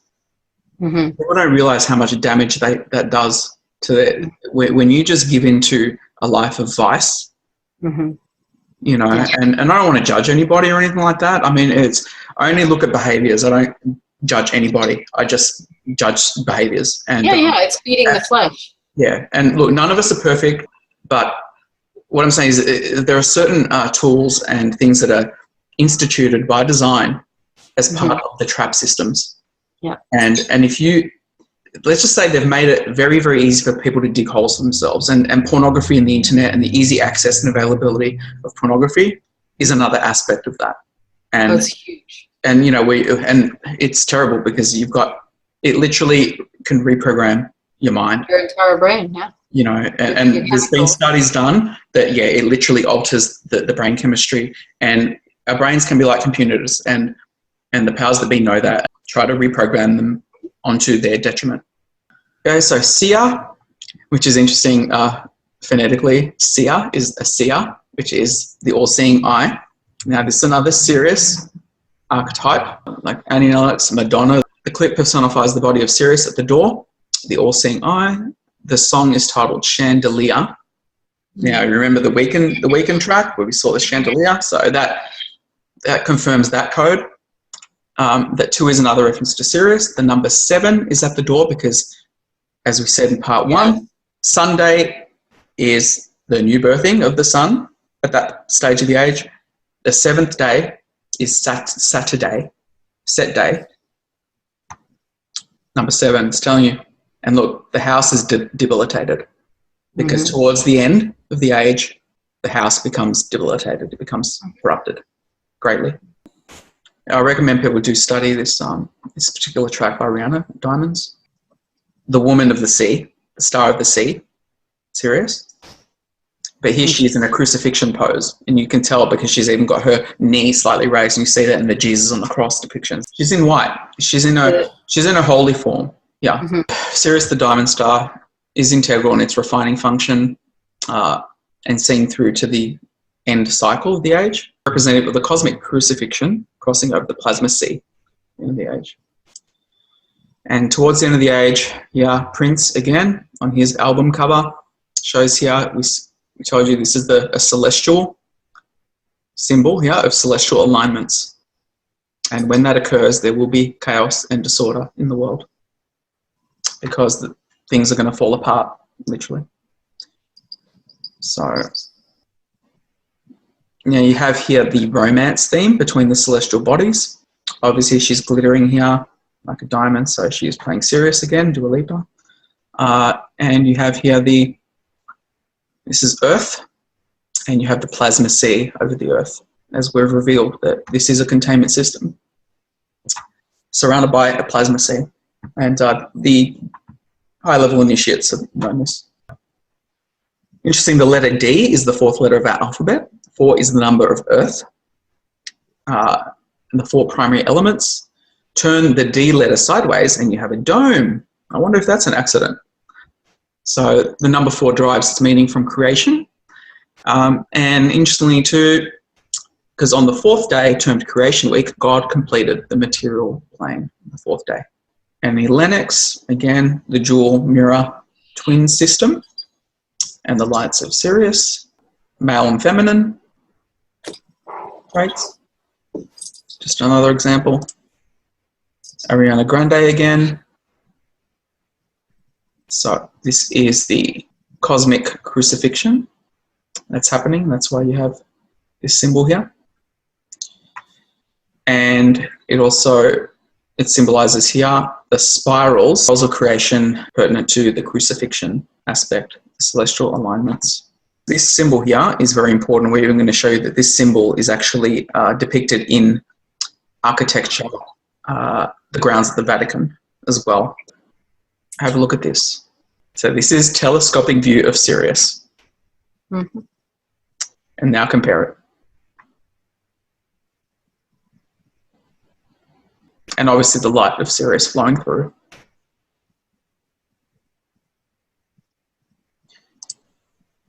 In this song, this character plays the blue diamond, which is the feminine aspect of Sirius, which is pillar 1.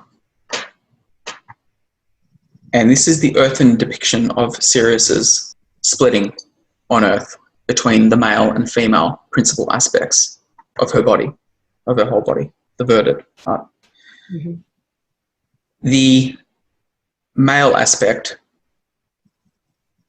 is the pearl. The song's called Diamonds and Pearls. She's the diamond, wearing the diamond. The pearl is Jupiter. And there you have it, string of pearls. Yeah. Looks like a pearl. And that's one of its code names. It's the pearl. So you see here, he is playing the archetype of Sirius with a headdress and in the blue primarily. The companion here, arms outstretched, is playing the role of Jupiter. Please pay attention to this symbol here, with looks like a T, the parallel lines here crossed. So here's Jupiter. Right there, look at the colours. So, okay, so Jupiter, otherwise known as Jove, Lovus, Thor, Zeus, Osiris, Jehovah, which is also Yahweh. So again, it's not always what you've been taught to believe. You've got to be very, very careful when you are given names by religious groups, because often you're invoking planetary principles when you call upon names. And the rulers of this matrix and those who know the secrets and the codes know exactly what they're doing when they give you a name. So that's just a heads up. Be very careful with the names and your invocations. So it's connected to Janus and the Janus 777 codes as well, which is attributed to the end times. the Juno mythos, the occult code names, not limited to St. Peter. And we're going to show you some interesting images later of St. Peter. You know, Jupiter. It's involved in the love coding in a lot of songs and images and music and videos. So you're going to learn Jupiter's role in love depictions. Joe, the pearl, obviously. The man of steel, Iron Man. Hover, as Jay-Z goes by that. And LL Cool J, J being Jupiter, is cool in its in the far reaches. And LL, which is code for its lordship, because it's an L, EL. Mm-hmm. It's got its columns. Here's that symbol again. This is called trust issues. So now we're introducing the love theme of Jupiter being Osiris. Here, Sirius, the womb, the egg, and the X, which is Seth. And they're lovers. And when they come together, it's a heart. But it shows here Jupiter on the outer is coming to join his companion, and he's going to end this love affair, which is quite brief. So yeah, it's called trust issues because it's just playing on the whole jealousy, because it's two lovers involved with Sirius, or metaphorically speaking. Check out the lyrics to Perfect Love Gone Wrong by Sting, and that's a perfect example of that. And you can decode that given the information we've just given you. We're going to show you other examples. Directly compare this symbol on the Weeknd's album cover to this figure here. Not an accident. It's Jupiter. Okay, I've shown this before. I'm doubling up. Anything with what looks like it's got straps on it is Jupiter. Okay, so it's got the straps and the lines. It's synonymous with Jupiter because Jupiter is bound with Sirius. They're attached. So, and she's towing him in. That's why when you saw that previous music clip by Empire of the Sun, it's guiding him. It's pulling him through the convergence, through the celestial alignments that occur. Now, this pillar here is Set. So these three are the three primary pillars. Once you've opened yourself up to this knowledge, so much more is going to make sense, and it's just going to blow you away just how prevalent this is in the media and what they're revealing for this time, because it is the time now for this to be released because the hour is late. In media and architecture and everything, literally. Numerology, everything. Yep. Yep. All these columns. Yep. Exactly. So all the architecture, and when you see the column designs, it does have a meaning attributed to either one of these celestial bodies. Usually, that's how it goes. Because the architects, the architect mystery schoolers, this is their sacred geometry of this matrix. We've revealed it to you what this symbol now means in the duality construct. When you see this diamond shape, it also includes Sirius in this figure of what looks like the split square. So it's the duality of the two L's, the bi-bulls. Okay, so the two L lords, they're in competition, they're competing together, and it involves the sun. And the red dragon. And it's the same competition between the two brothers, Cain and Abel. Abel, he resurrects, and the power of Satan dies. Its fire is diminished in influence. So it loses that battle. It gets allegorically murdered in its influence. And yeah, check out the Peter Pan stories and the film The Lost Boys, starring Corey Haim and Corey Feldman, because that also does tell the story of Michael overcoming the vampire being Set. And who's the love interest? Her name's Star. She's Sirius. You'll start seeing it in so many places once you're aware of this cosmological fact sheet that we're bringing forward regarding to the celestial mechanics, which are cyclical. We have to emphasize that it's cyclical. It's gears. You don't avoid them. You can't pray them away. It's like saying, hey, why don't we form a meditation circle and try and stop the sun from rising tomorrow? It's not going to happen. Okay. No, this matrix, created literally with gears. The harvester has gears. The universal design. Celestial workings has gears. It's systems within systems. In Washington, here you have the black and white pillars denoting the duality of Sirius, the god Sirius, the dog star, the 5-pointed star, to show that.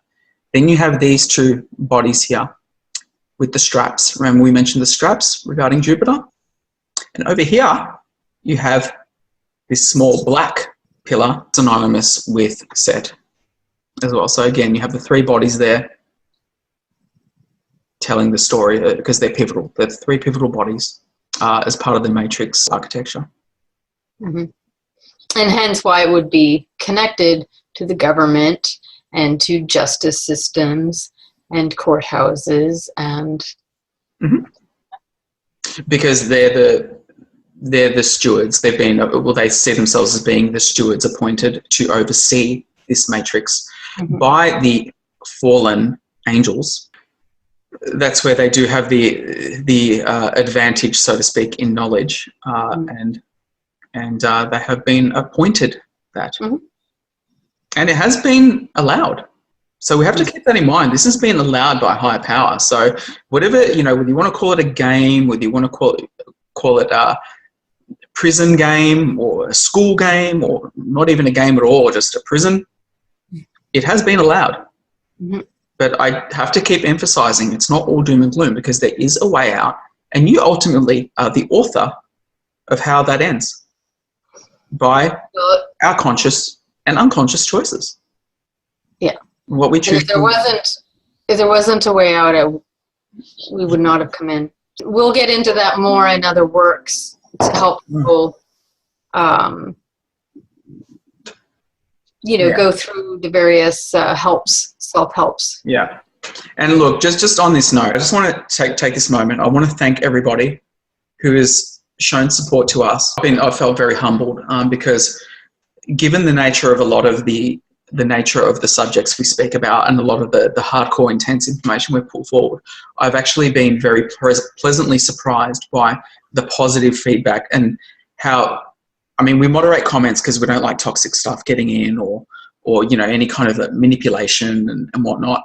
But I would say that over 95% of feedback has been balanced and positive. And when I say that, as in, we don't mind if people have an opposing view or anything, but it's more how you go about that. It's how you go about even rejecting our information. We've got no problem if you reject the information. We've got no problem with that at all. Whatever you dismiss, we all have different perception bases. However, it's more about the spirit that you conduct your disapproval or rejection or and that's your intention. Exactly. And we do feel intention. We pick up on signatures. And or manipulation. Yeah, exactly. So distortion, inversion, projection, mirroring. We're pretty attuned with what we feel out, and that's one of our talents and gifts as I see it. I just want to thank everybody who's supported us through donations, but I just want to say people often attribute spiritual teaching with you're not meant to ask for anything and this and that. If people only realize how much hours and labor goes into researching and producing and editing and gathering equipment to produce and putting it together, and the money and the time. We've dedicated a lot of time to, and we've done that freely, but we're being criticized even for running ads.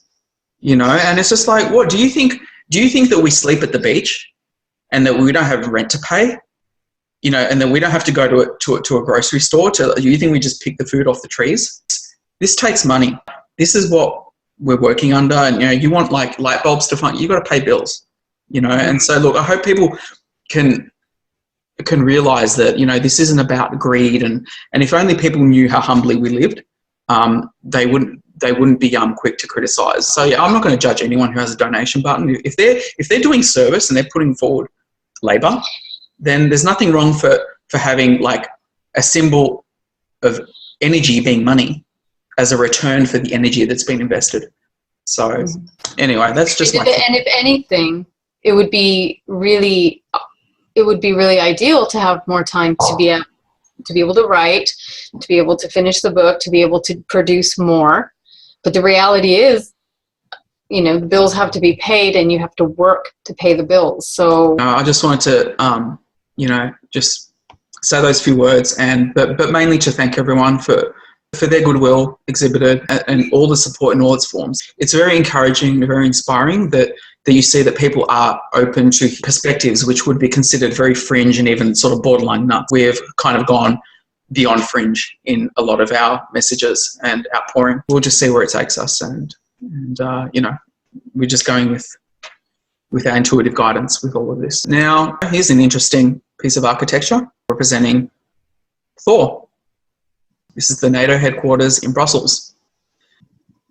Important to note the Rothschild anagram, as I'd mentioned in a previous video going back, that it's representative of Thor's child, which is Thursday's child, and Thor being the god of lightning. And it's not an accident that that's Thor is for Thursday. And we did the decode on that in our astrotheological part 1. So you have an aspect here, the Nato round table, the blue and white star. Okay, we've seen that similar geometry pattern as well. It's representing Sirius. So whoever's putting this architecture together, they're aware of what the true authority is in this world system. The round table. The round table. Very significant. Very significant. And we see this theme of the round table with King Arthur. And we see it played out throughout history. Air story, as you term it. Yeah, my term is air story. Yeah. I think that's good. I hope that catches on, because that's truer. Yeah. We are the heirs of the story, so that's why I call it air story. Yep. Everything is passed down, ultimately. As above, so below. Mm-hmm. Again, in a Prince track, the most beautiful girl in the world. And who would that be? That would be Sirius. And she's the bride depicted. And she's waiting for her husband, Osiris. Okay, we have to differentiate the husband from the lover. The lover is Set. The husband is Osiris. All right, he's going to join her in union. This is a code, also, Bellmark Records. Okay, so because he's involved in this whole scene with Jupiter, Osiris, and Set in this Trinity system. Then you have, again, in a Eurythmics track, you have the bride there at her column, and you notice at the top of the column there's gold. When Jupiter joins her in union, there's going to be a son that's going to be birthed, and that's the golden representation here at the top of the column. And here you have the dog it's being towed. Okay, there's a crucifix on this dog. I don't know if you can see it, it's hard to see, but you have, notice the colours of the dog, the colours of Jupiter. He's being towed. Jupiter's being towed. And here you have Set, the horned figure. And he's disempowered. Look at him. Here comes the rain. And again, whether it's a blue or purpley hue. Okay, it's talking about the rain that's coming, and you have him in the camera behind the window. That's Sirius. And the Sirian projection lens in this system. Okay, so these two figures represent the separated masculine and feminine part of the mother goddess, the holy mother goddess, Sirius. She's in a suit, okay, because she's the male aspect. And you have the pearl here because that's giving you a clue that it's Jupiter. the male aspect is Jupiter, the pearl, embracing Sirius. You know, you can see the earring here, and we showed you her before. She was wearing the big blue diamond ring. So that's the feminine aspect. That's the masculine, Jupiter. That earring also, we'll have to go back. That was also what was shown on the window in the previous slide of this track. And it's synonymous with the crossing. This is not a normal earring. I mean, have you ever seen an earring like that in a store? It was obviously designed to depict the crossing, and with the pearl on top, pivotal. Pivotal, totally. Okay. Now, what do we have here? We have the fifth element, the regeneration scene. Have you come to recognize what this symbol is already and what it represents? Jupiter, of course. So this is Jupiter, played by the actor Mila Jovovich. So in the pearl white.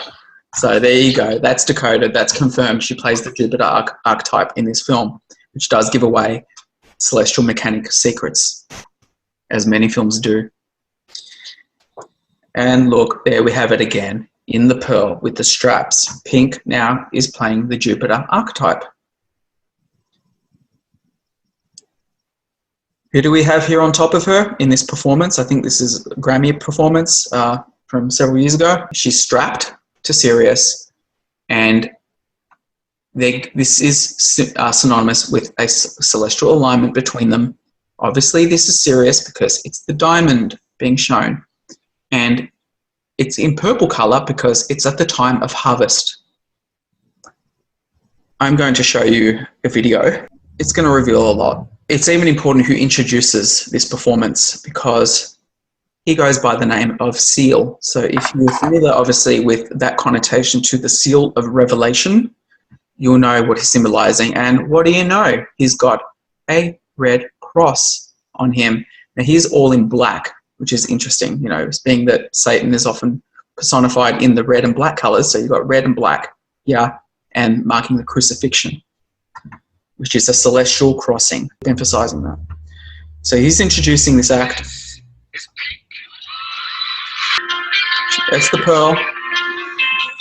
Then she disrobes herself. She's about to go up to the womb. So she's like a child, like a baby, being brought up and carried into the womb of Sirius. So she's under Sirius now, at the womb.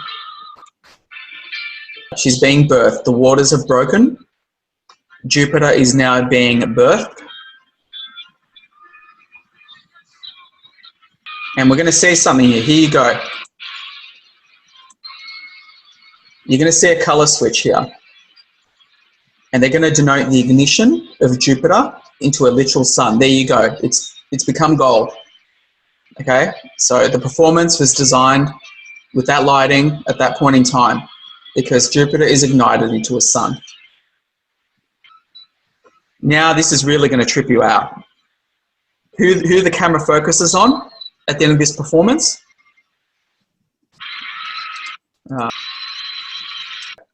You have Sirius archetype Rihanna in the white as the feminine. Then you have LL Cool J, Jupiter. Then, if that doesn't trip you out enough, this is all by design, guys. They know what they're revealing. I don't know who this woman is, but you've got her in red and black. They're all part of the transfiguration process of Jupiter being birthed into a literal sun.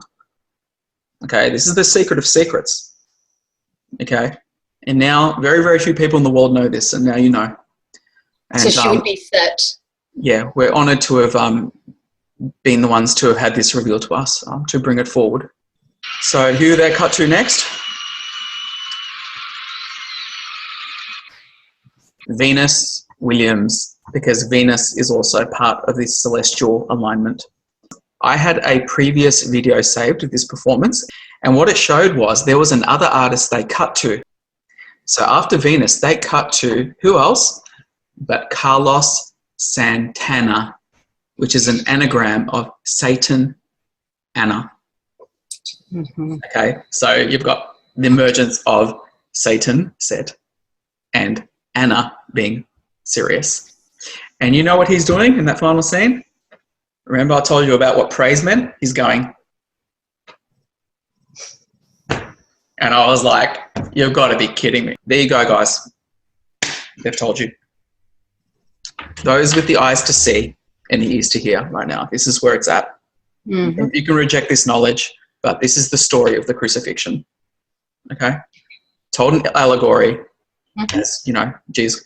Again, separating the Jesus crucifixion from the life of Isa, the true life of Isa, we are completely separating that because Isa did walk the earth and healed, performed miracles, exorcised devils. He did all those things, okay? Like, he was the literal personification of the perfected frequency of the heavenly creator in good spirit and in goodwill. People might just like listen to one part of what we say because it's the programming. They're like, oh my God, you guys are devils. You know, you're denying Jesus, and anyone who denies that name is of the devil, and whatever comes of that comes of that. Okay, if we lose people, if we're criticized, hated, it will just go with the territory. You know, it doesn't matter what you do in life, people not like you. We know this stuff brings heat on us. I know my tattoo is going to bring heat on me. You know what I mean? So like how that's going to get interpreted. Nothing is what it seems. Integrity enough that also our work will be within the integrity instead of being taken and used for somebody else's, advancement, as we've been seeing a lot of, and plagiarism and, so on and so forth, and the counterfeiting. It's just been pretty rampant, but... Well, yeah, I think it is important to mention we do detect when people are being inspired by us, but never mentioning our name or our work.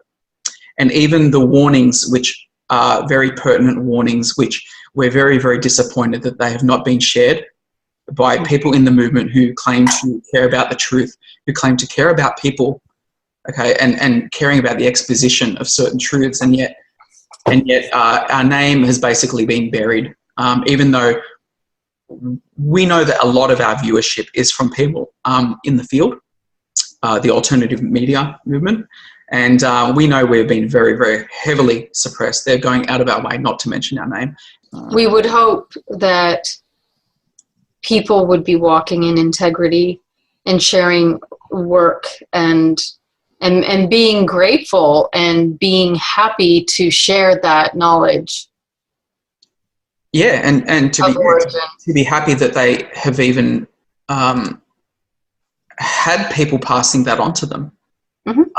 But look, I'm more concerned about the fact that we have put out very, very specific and confirmed warnings. So, and that they're not being spoken of, and that's, I find that alarming personally, because yeah. Anyway, I just find it almost seems counterintuitive. You've got the color purple here at harvest. And here's where we're going to show you that it's denoting the birthing of the sun, the ignition of Jupiter to become a sun. Because in the same music clip, there you have it. It's yellow, golden. Mm-hmm. And that's the womb aspect as well. Where literally Jupiter is going to sit. The reason the diamond was on top is because Sirius is literally going to be above Jupiter. Mm-hmm. Directly above, but aligned. But in close proximity. Now we have the archetypes of Jupiter, known as the man of steel. The masculine is depicted as the red color. Red is fire. Fire is like penetrative, explosive, and obviously males with the orgasm, explosive. Obviously you have the hammer of Thor because Jupiter brings the hammer as well when it comes closer. Sirius, that's when Set is going to break through the ceiling, the dimensional ceiling. Get a load of this. Tove low, song habits, stay high. We have here the dog. All right, how's this? How obvious is this? Dog star, Sirius star. So you've got those two symbols saying that it's Sirius, and there you have the pearl Jupiter, and they're aligned keep that in mind. We'll get to another clip from that track. Kim Kardashian.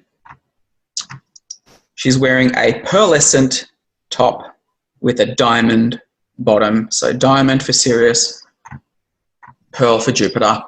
And this is an article regarding a mysterious message that she put forward. And this is quite recently. This was 12th of August this year. Here's her mysterious message. Energy doesn't lie, so trust those vibes you're getting. Guys, this is a warning. This convergence is currently taking place, all right, because she's telling you that Jupiter is coming closer to Sirius, and Sirius is coming closer to Earth, and it's going to bringing physical Earth changes, and we're seeing that now with the volcanoes erupting, the core activity increasing, increased earthquakes everywhere. The activity of the sun. Storms, cell systems. Yeah. It's important to say it's not just HARP and all those scalar technologies. Those technologies can work with existing systems, so with natural systems. So they can steer storms and things like that, which can be started naturally through the natural dynamics. Okay, they can steer and do things like that, and they can seed. But it's not just scalar. It's not just HARP. To take that polarized view would be an error. So just want that known. Well, it's that's not part of the, exclusively one or the other. No, and that's part of the reason why I was shown everything I was shown was to help prepare. Yeah, because it's celestial. Because this is the core platform of changes. It's because of celestial events. Yeah. Now here we have Jupiter. Obviously that's penis. This part is made of iron, is joined with Sirius because it's seeding. So this is the husband and the bride come together. This is the Capitol building, Washington, D.C. Now we have the Cranberries, song called Dreams, because she's the dreamer. And this is water here, and the reflection in the water, it's the mirrored reflection on the Earth of Sirius. You have pearls entering. So this is her in the duality form on Earth. And the artist here is Dolores O'Riordan. So interesting, Rihanna, surname Riordan. They always insert the code. If they're playing a Sirius archetype, they reveal that in the name. Rihanna, nickname Riri, which is interesting because it's twin Riri. And Dolores played that same masculine, feminine looking, that look to her as well. I'm going to take out that reported dead at 47 because apparently she was reported dead at 46. Still a 10. Number of Sirius. You know, it's like 5 and 5. Click on this video. Before the pearls get thrown in water, frogs get thrown in the water. So this is synonymous with the frogs being the unclean spirit, the serpent Set, and Set's influence at creation being brought in. So they do reveal the mysteries in these songs. Which was one of the plagues. Yeah, so there you go. I took a screenshot of it. So yeah, the 5-second mark, you see the frogs getting thrown in them. Yeah, and this is the Bible reference to frogs. And I saw 3 unclean spirits like frogs come out of the mouth of the dragon and out of the mouth of the beast and out of the mouth of the false prophet. Antichrist is going to come from this energetic of Set and Satan and that archetype energy influence in consciousness. So that isn't to say anything bad about frogs. I happen to like them very much. I just wanted to say that. You certainly do. You love running after it and chasing them. This is the Freedom Tower, which was erected. So obviously you have the penis form merged with the diamond form because that's a diamond, because it symbolizes that what happens at the mergence of Jupiter and Sirius is the singularity. It's the merging of the masculine and the feminine, and that occurs towards the end of the age. So that's why it's called the Freedom Tower, New York. So it's a single pillar now, the singularity, the twin system to the singularity, because that's what happens at the end of the age. You have the celestial symbol. This is a celestial alignment. It's the dance that happens with where a new generation. It's going to be a new gene ration upon Earth at the end of the age. And there you have that symbol again, which we showed in the Red Bull. It has that, the Red Bull logo. It has that pattern. Mm-hmm. So that's a pattern for Sirius. And over on the other side. And here's Jupiter again. Now go over to your right-hand side where you see the ball, and then you see the egg. tower with the Jupiter bindings below it. Just those two strips going through it. So it looks like an elongated with ball at the top, but it looks like two stripes going down. It's definitely being pulled through the cosmic influences by Sirius.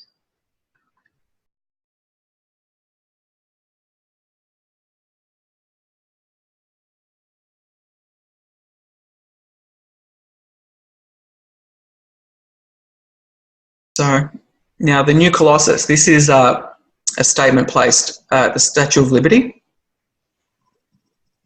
And it says, "Not like the brazen giant of Greek fame with conquering limbs astride from land to land.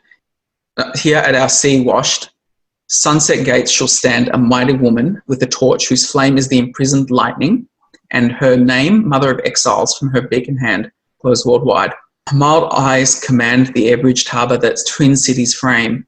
Keep, ancient lands, your storied pomp," cried she with silent lips. "Give me your tired, your poor, your huddled masses, yearning to breathe free the wretched refuse of your teeming shore. Send these, the homeless tempest tossed to me, and I lift my lamp beside the golden door." Now, obviously that's Sirius, and we showed you the other image of Mary, Mother Mary, at the golden door with the arches. So Mother Mary is Sirius, and that's what Statue of Liberty is also denoting, which is the light bearer, Lucifer. So Emma, Lazarus. Obviously, Emma means blood in Greek. Lazarus being resurrected from the dead or from its previous form. It's the house on the hill. So the Liberty Torch is a phallic symbol of the imprisoned lightning waiting to be released, being Satan, the red dragon, red Kachina, planet X system. The exiles being the people in the world, which the Bible calls the living dead. They're going to be liberated by the release of the fiery destroyer, purifier, harvester, celestial body, currently contained in the dimensional dwelling place. So, and the golden door is the beginning and ending point, the alpha omega portal womb of Sirius. So the imprisoned lightning is set. And when Jupiter, when that body, the penis, gets reattached by Isis, because if we're gonna go by the mythology, okay, it's the penis of Jupiter, okay, that was broken off, and she had to put the pieces together. So her husband's body is going to be brought back to her. That penis is going to be merged back with her, and at that point, that's when the imprisoned lightning, is released through Set being brought in. It's going to be quite the storm. Okay. You have, this is in St. Jupiter's Basilica in Vatican. So just as we were talking about the imprisoned lightning, there it is right here, imprisoned, contained by Jupiter over here and Isis on the other side. And here you have the crucifixion on each side of them, because when they come together, that's going to release the dragon from its containment. This is an altar in St. Peter's Basilica. Here you have the cosmic egg womb of the golden door of Sirius, the golden portal. Here, the Peters, St. Peter, okay, Jupiter, the Jupiter penis, And there you have what happens when it inseminates his wife, Isis, Sirius. That's the harvesting. And all these here are bodies being harvested. And obviously here you see the shining, shimmering light, because that shows it's the golden ray of the sun.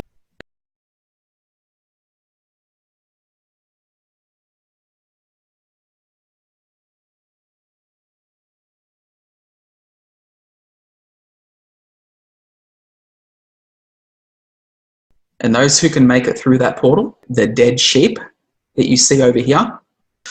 So the dead sheep, those who rise above that in transfiguration, will get through that golden door of Sirius. It's interesting when you go way above and you see the letters in this that stand out are set. Set, exactly. Exactly, because this is harvest, and set is a part of that. Absolutely. And you've got the sarcophagi on either side, like the ovaries, but they're also guarded. They're being guarded by other celestial bodies. Because they're down below, denoting the underworld. Yeah, well, they are guarded, though. There are guardians to the underworld gates as well as the overworld gates. So, and you have here directly under, you have the crucifix. And then you have the pillars. Which is the pillars and the crucifix. So this is all celestial. And on either side of the table, you've got the pillars.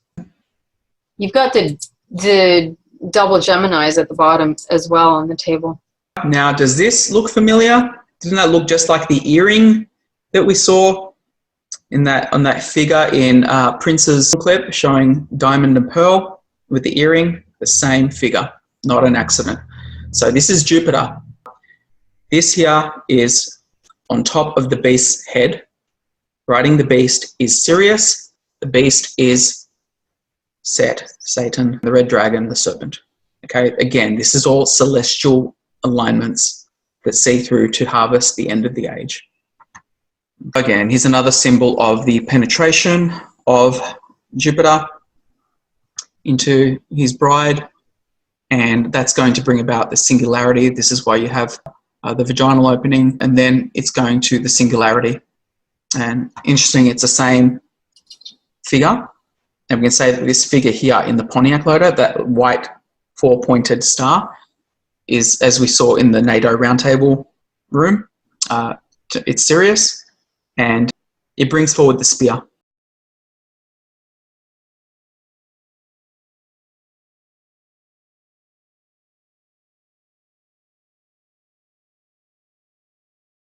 The spear of destiny, because that's really what it is. And we told you that this is the spearing is the cosmic body of Set spearing into this dimensional level and layer, bringing about a new heaven and a new earth, ultimately. And the geometry within the architectural design that we're seeing here, within those three squares surrounded by the star point systems, that's a trinary manifestation of these systems here. In St. Peter's Basilica, you have on top of the dome the celestial war. This is the war in heavens. This is a celestial war around the central body being Sirius. Golden door, the golden egg. And that's her womb. Of transfiguration. The Bible scriptures reveal what Sirius is, and hopefully we've helped to reveal the portal doorway to the kingdom come. It is the central sun of this universe. War of Heavens. Now I've got scripture here, Revelation 17 from the King James. It's talking about who the great whore of Babylon is. That is the Vatican itself. That's shown by Italy being the region surrounded by many waters. So that's the indicator there. With whom the kings of the earth have committed fornication, spiritual transgressions and errors of their teachings through their religious systems, which the rulerships have been in control of establishing all these religious systems. And every one of them thinks theirs is the only way. So many fornications of error with the beast system, which involves religion. In fact, religion is a major component of the Baal snaring, blood sacrificing influence. And Esau was turned into a blood sacrifice when he was anything but that. He was an overcomer of this system. He was not subject to death or bloodletting and being a slaughtered sheep. Yeah. He is a Neo. Okay? The metaphorical Neo is a system buster. And a Neo is a one. Oh, no. Just like the Leons. Go around. Okay, now do you remember we mentioned the spear in regards to their crucifixion and the entry of Set? Now we have the movie Silence of the Lambs being created into a trilogy, a trinity of films. And you have Hannibal Lecter.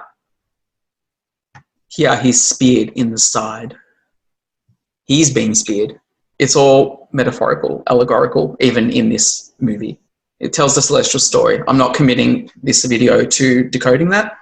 I'm just showing the correlation because we made big statements and we're here to back them up. So there's two people in this scene. Both entities in this scene are wearing black and white of duality and piercing one another because this piercing is the battle between Cain and Abel. That's the story that's being told here. Okay?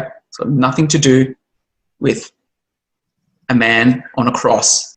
The line in this scene, spoken by Hannibal Lecter, and the line is, every game must have its ending. So it's basically saying that every age must have its ending. And the spear of destiny is the end of the age. Okay, when this spear, when the spearings of both the penetrations of both Jupiter and Set against the other. And the spearing is in the rib of creation. Well, as we mentioned that previous video, it alters everything on every atomic, subatomic level. Yeah. And it's the lifeblood of creation that gets transfigured, and the waters of creation, everything is affected to both the verted aspects and the inverted, corrupt aspects. So it's a massive transformation upon every vessel and creature on this earth.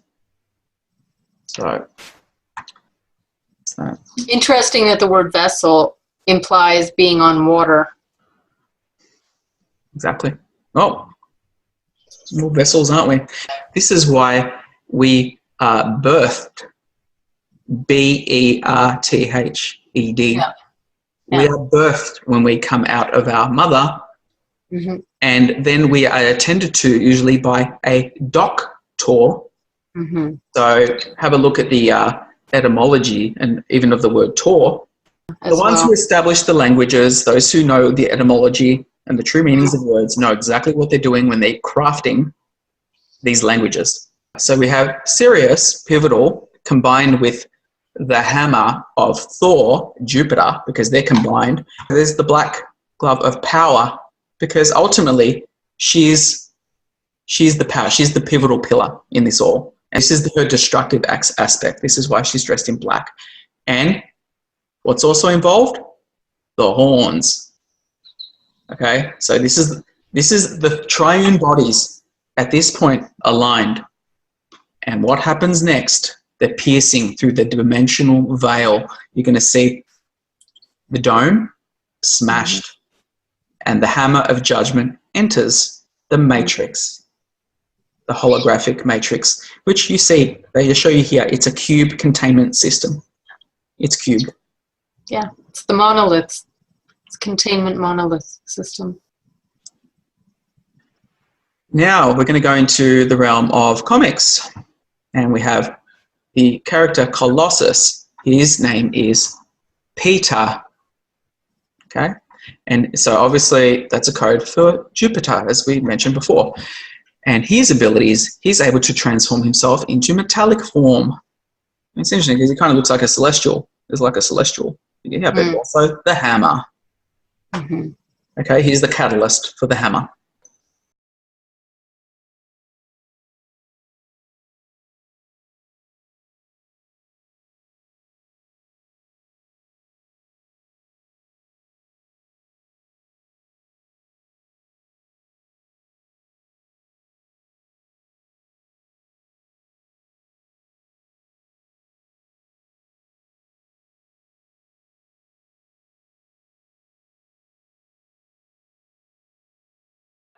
We showed you this clip before. This is the second part of the clip, okay, of this revelation. So we told you about the alignment of the dog star and Jupiter. What do you have? The eye of Sirius, the heart, Jupiter. And look what it brings. It brings the fire when they're aligned. And here you have the same theme, the same image that's on that tattoo. Yeah, on this album. On the body, on the female body of Sirius. And what do you have here? You have Jupiter and the darker star. And the reason that Jupiter, because people would be like, hey, why is it two suns? Well, the reason it's two suns is because Jupiter, it's the battle between the two brothers, and one star has to be diminished, and the other one's going to be the... Light up. See, there's more candles on the one side. Yes. That's lit up than in the other side. Ah, awesome observation. Yeah. Very well noted. Yep. And that's the thing, because Jupiter goes into ignition and becomes brighter. This one is a dark star anyway, like a brown dwarf star. So yeah. It never lit. So it goes. Yeah, a failed star. The failed star. Yeah. Now, a lot of people say that that's what Jupiter is currently, but not for long. Yeah, although, however, Jupiter has so many anomalies that the astronomers don't even understand. Yeah. But given the hydrogen helium aspect, it does have the capability to become a sun, and that's exactly why, in truth, it is going to become a sun. It is going to ignite. And we're going to show you more evidence of that. You have a Prince cover.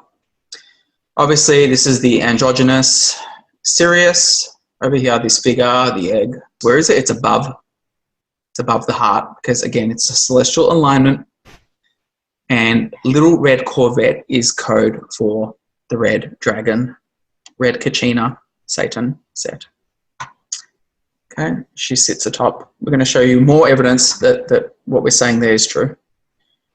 Here, the P for penis, penetrative fire. You have the 1 with the eye on it, because the 1 is Sirius. You have the little red Corvette titled Below, because it's coming from below. And there you have the twin, because it's a twin star system. And that looks like an eclipse to me. There's going to be an eclipsing. Yeah. And, yeah. Yeah, it's going to be an eclipsing over the twin system. And this one's interesting. How's this for, we're just going to keep confirming this as we go. So you have the alignment of Sirius and the love heart. Okay, Jove, love, lovus. When these two align, it's bad. And bad is synonymous. It's in red, because bad is the red Kachina effect at this alignment. And they're all aligned. Now she's sticking her tongue out, obvious Kali reference. Now Miley Sirius. She's another archetype of Sirius. And look, it's the iron hammer. I mean, I hope you can see this all for what it is now, guys. What this all is synonymous with, and the title gives it away, the wrecking ball. So with these alignments come the wrecking ball, the entry of Red Kachina.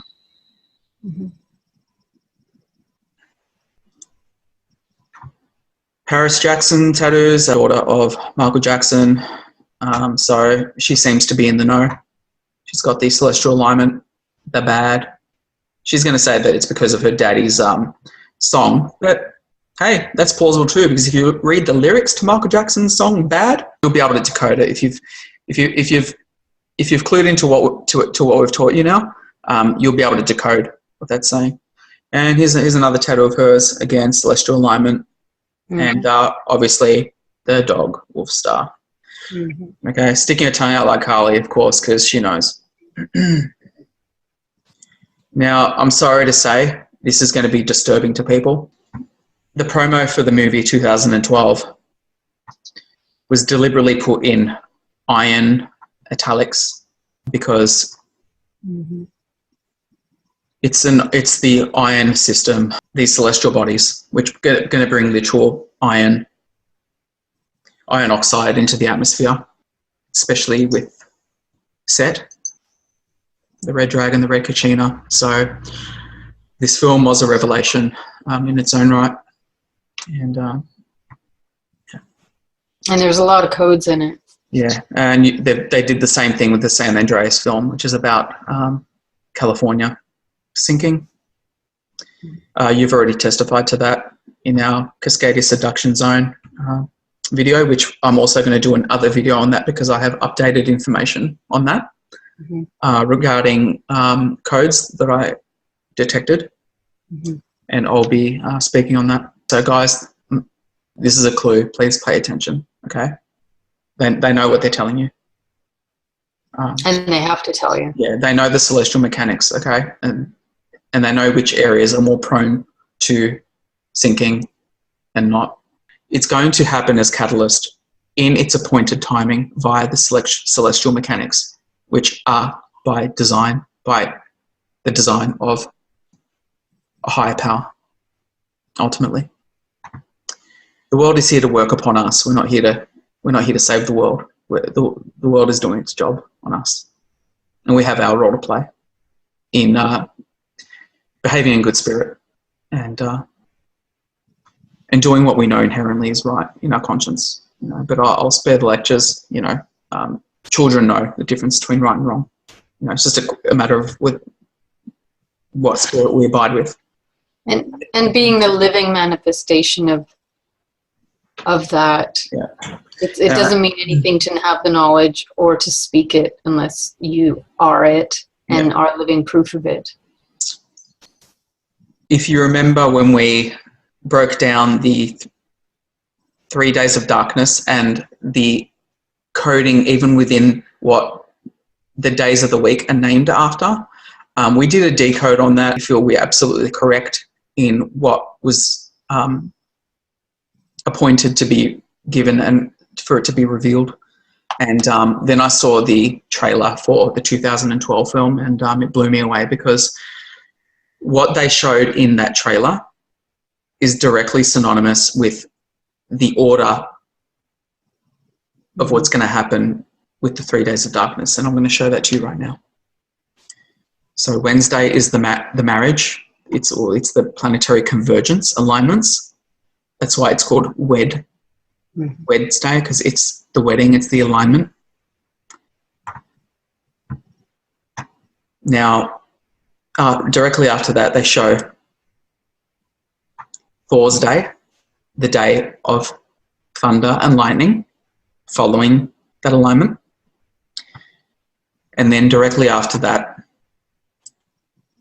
they show the coming of the darkness and the eclipsing of the stellar bodies, being the moon and the sun. So, and in the Bible, it's also written that the sun and moon will be ashamed when the Lord arises, the Lord Baal, the destroyer Lord. Look, we knew this knowledge anyway, but this is just added confirmations. A lot of people, once they come to the fuller realizations of the truth, are going to be challenged strongly, and people need to be spiritually prepared. What we've been trying to do for the last year and a half is first and foremost for the events that are occurring right now. And that's what I've been doing for the past few years. Doing, this is what we're doing. So even Nirvana's, they've been revealing for a long time. Now this is Jupiter, awaiting his rebirth. That's why he's in the diapers. And the three crows are synonymous with Satan, the dark celestial body with wings. At that birthing stage, that's when he's going to try and devour the child, as is written in Bible Revelation. So he's bound to this. He's bound to his celestial role. Mm-hmm.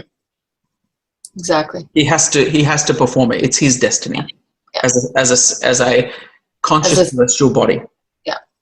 So yeah. Now earlier in this same music video, right here, this is symbolic of Sirius, and there he is. He's actually lying down in hospital. He's on a trolley with wheels, on iron wheels, and those wheels are going to be moving. There's a red chair. Someone's waiting. Yeah. So this is Sirius in blue waiting for him to be delivered. So we told you about Christmas and the real meaning of Christmas. Now, you know, like you got the Grinch here, which the Grinch is the allegory character for Set, the Red Kachina, Dragon Destroyer. And here he is. He's burning the tree. Now, I didn't even see these opening credits. Like, I didn't pay attention to that first. I just had an intuitive ping that the Grinch was relative to this celestial story. And then I checked out the opening. I noticed the opening credits. James Horner. So here they have James Horner as representative, blatantly obvious, of the horns of Set, Baal, the bull, the destroyer star. And then at the bottom, at the other side, the opposing brother at the bottom, you have Peter, S, Seaman. Now, who is in between Peter and Seaman? The S for Sirius, because Sirius is the body that's going to be inseminated. In the sea with semen. Yep. So this is why Jupiter is also known as the pearl, because obviously semen is pearlescent. And here we have Dua Lipa again in one of her music videos. And if you look carefully at this emblem here, you have the celestial crossing of the girl, Sirius. There's the red body, the red sun, the red Kachina, with the hammer of Thor. That's a spear head at the end. So again, we told you that the spear of destiny that pierced the Jesus allegory, that Roman sorcery creation identity, okay, that blood sacrifice identity that the sorcerers want you following, okay, to give permission and a spiritual permission to follow that identity so that you too can be a blood sacrifice into that same path. Guys, you have no idea of the inversion that's going on here. What the magic, sorcery, and the spiritual workings involved in that. It's a very, very deep and very heavily laden. Another movie that you wouldn't think would be revealing codes is Jay and Silent Bob. They're playing the song Goodbye Horses. Again, research the lyrics of that track because it's synonymous with Sirius and the horses of Apocalypse and Revelation during the day of the Revelation. It's playing in the scene. The logo on his coat says Return Fred. So F6, red, F red. The sixth letter is a number of the beast, as is told in mainstream. So it's the return of the red beast. Notice the bull with the horns, which is the Baal symbology. And here you have the purple penetration, because purple is the color of harvest, the purple rain of harvest, okay, for better or worse, okay, upon individual beings. And notice it's going upwards, okay. It's the spearhead is being raised. The Lord arises from the deep. Also, yeah, Jesus is depicted on his white t-shirt, which is a clue that this is it ties in with the allegory, the Jesus story of the crucifixion.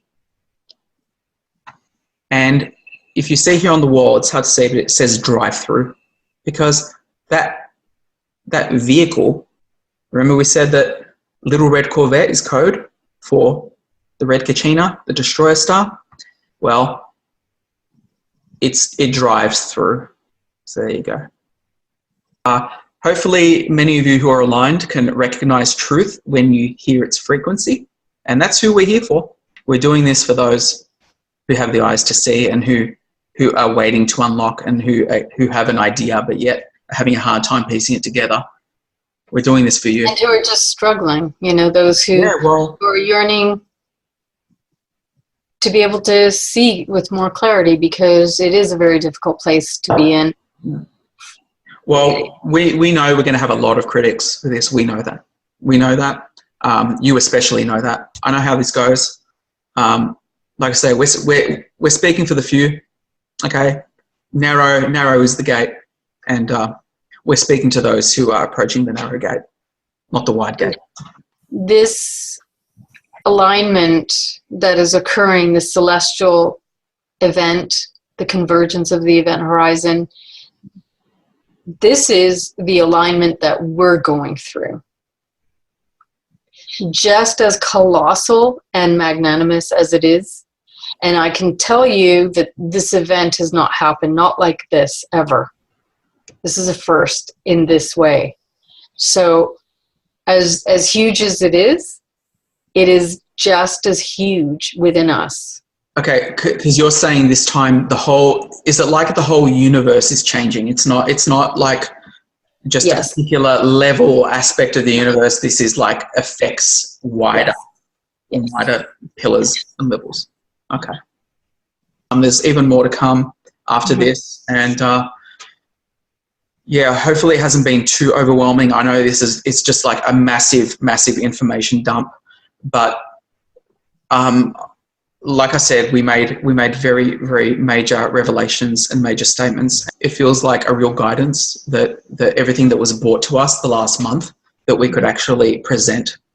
What I feel vindicates what we have put forward, which I'm sure would have rattled a lot of people, even those who are on the fence. It would be rattling to them, and a lot of people are sort of confused even in their faith. And because there's been an unlocking occurring. Yeah. It's also compression. So there's a lot of compression, which is very difficult to deal with. So the energies are immensely intense and compressive. Yep. And it's very challenging. Yeah. As we're being stretched, right? Because on a subatomic level, we're being stretched and we're being rebirthed ourselves. Like we're actually going through a rebirth. Our cells are changing into something completely different. So there's so much. There's so much to say about this.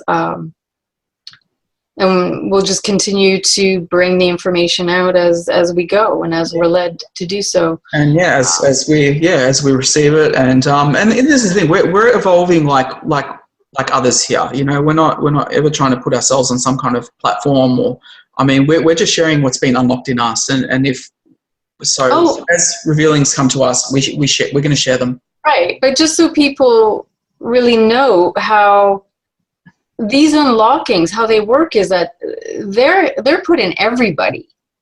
So there's a fine time, I guess you could say, timelessness.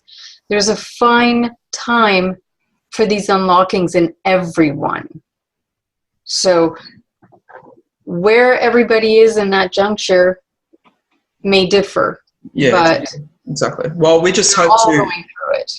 Well, we're just hoping to play our part in the quickening and the acceleration of people's unlocking. And that's why I say that anybody who is brought to us and to our station, that is absolutely not an accident. And I keep emphasizing that. Because it's true, and I know it's true. And this story, this cosmological dance, is the same story that has been written in every form you could imagine from the beginning of creation. So each civilization, each epic, each era, each eon has had this story as a theme and a meme play out throughout its own civilization and its own time. This has been the same story. Same concept, orchestra. There is a difference with what is occurring this time around, though, and where everything is going. And that part is very unique. Okay. Now, if I'm cluing in correctly, I think you're, in a way, saying that the whole universe is going to be upgraded. Yes. Indeed. Yeah. Okay. I know. All in good time. You'll speak on that. Thank you, everyone. And it's been profoundly, always interesting. Profound. Yeah, absolutely. More to come. More to come. More to come. And yeah, let's continue. You know, there's more that's going to like completely alter your paradigm once you realize the fullness of the information that we're bringing forward and the implications of such. You know, because people need to get their priorities in order, because people would be like, well, why are you just telling people that the world's going to end? Like, what good is that going to do? I'll tell you what good it's going to do. You can take stock of your daily decisions and don't take things for granted. Get your priorities in order, because a lot of people's priorities are far out of order. Things are imbalanced. You know, the interests are in the material and their worries are in the material and their treatment of people. Because let's just say no dark shadow will be able to be hidden by any shadows anymore or any veils. Nothing's going to hide anymore. And to those sorcerers who are acting in the contrary to good spirit, your mirrors are going to be broken. Those in the corner of your rooms. No black writing will prosper. No. In your expressions. No writing in the inverse, no intention in the inverse. We know everybody has their struggles and even their resentments, and some can even feel justified in feeling resentful of life and of other people. But we have to focus on our own verse, focusing on what you can change today, where you have the power of choice and control over your own thoughts.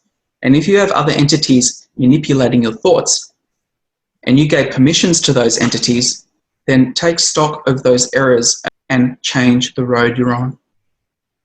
Because that's a decision you can make. It starts with love. And it starts with acting out of love and acting in every single choice you make with that influence and not something. So ask yourself what's driving you. What's really there? What's underneath? What is actually the feeling attached to what is driving you? Because that often reveals what the motive is. Your heart being in the right place, in the right station. And we'll be doing more on the helps for people. Yeah, so. I know. Look, I've really been keen to do that, but it's strange because we don't, you know, we can make plans, but yet it's like, no, you have to deliver this message first.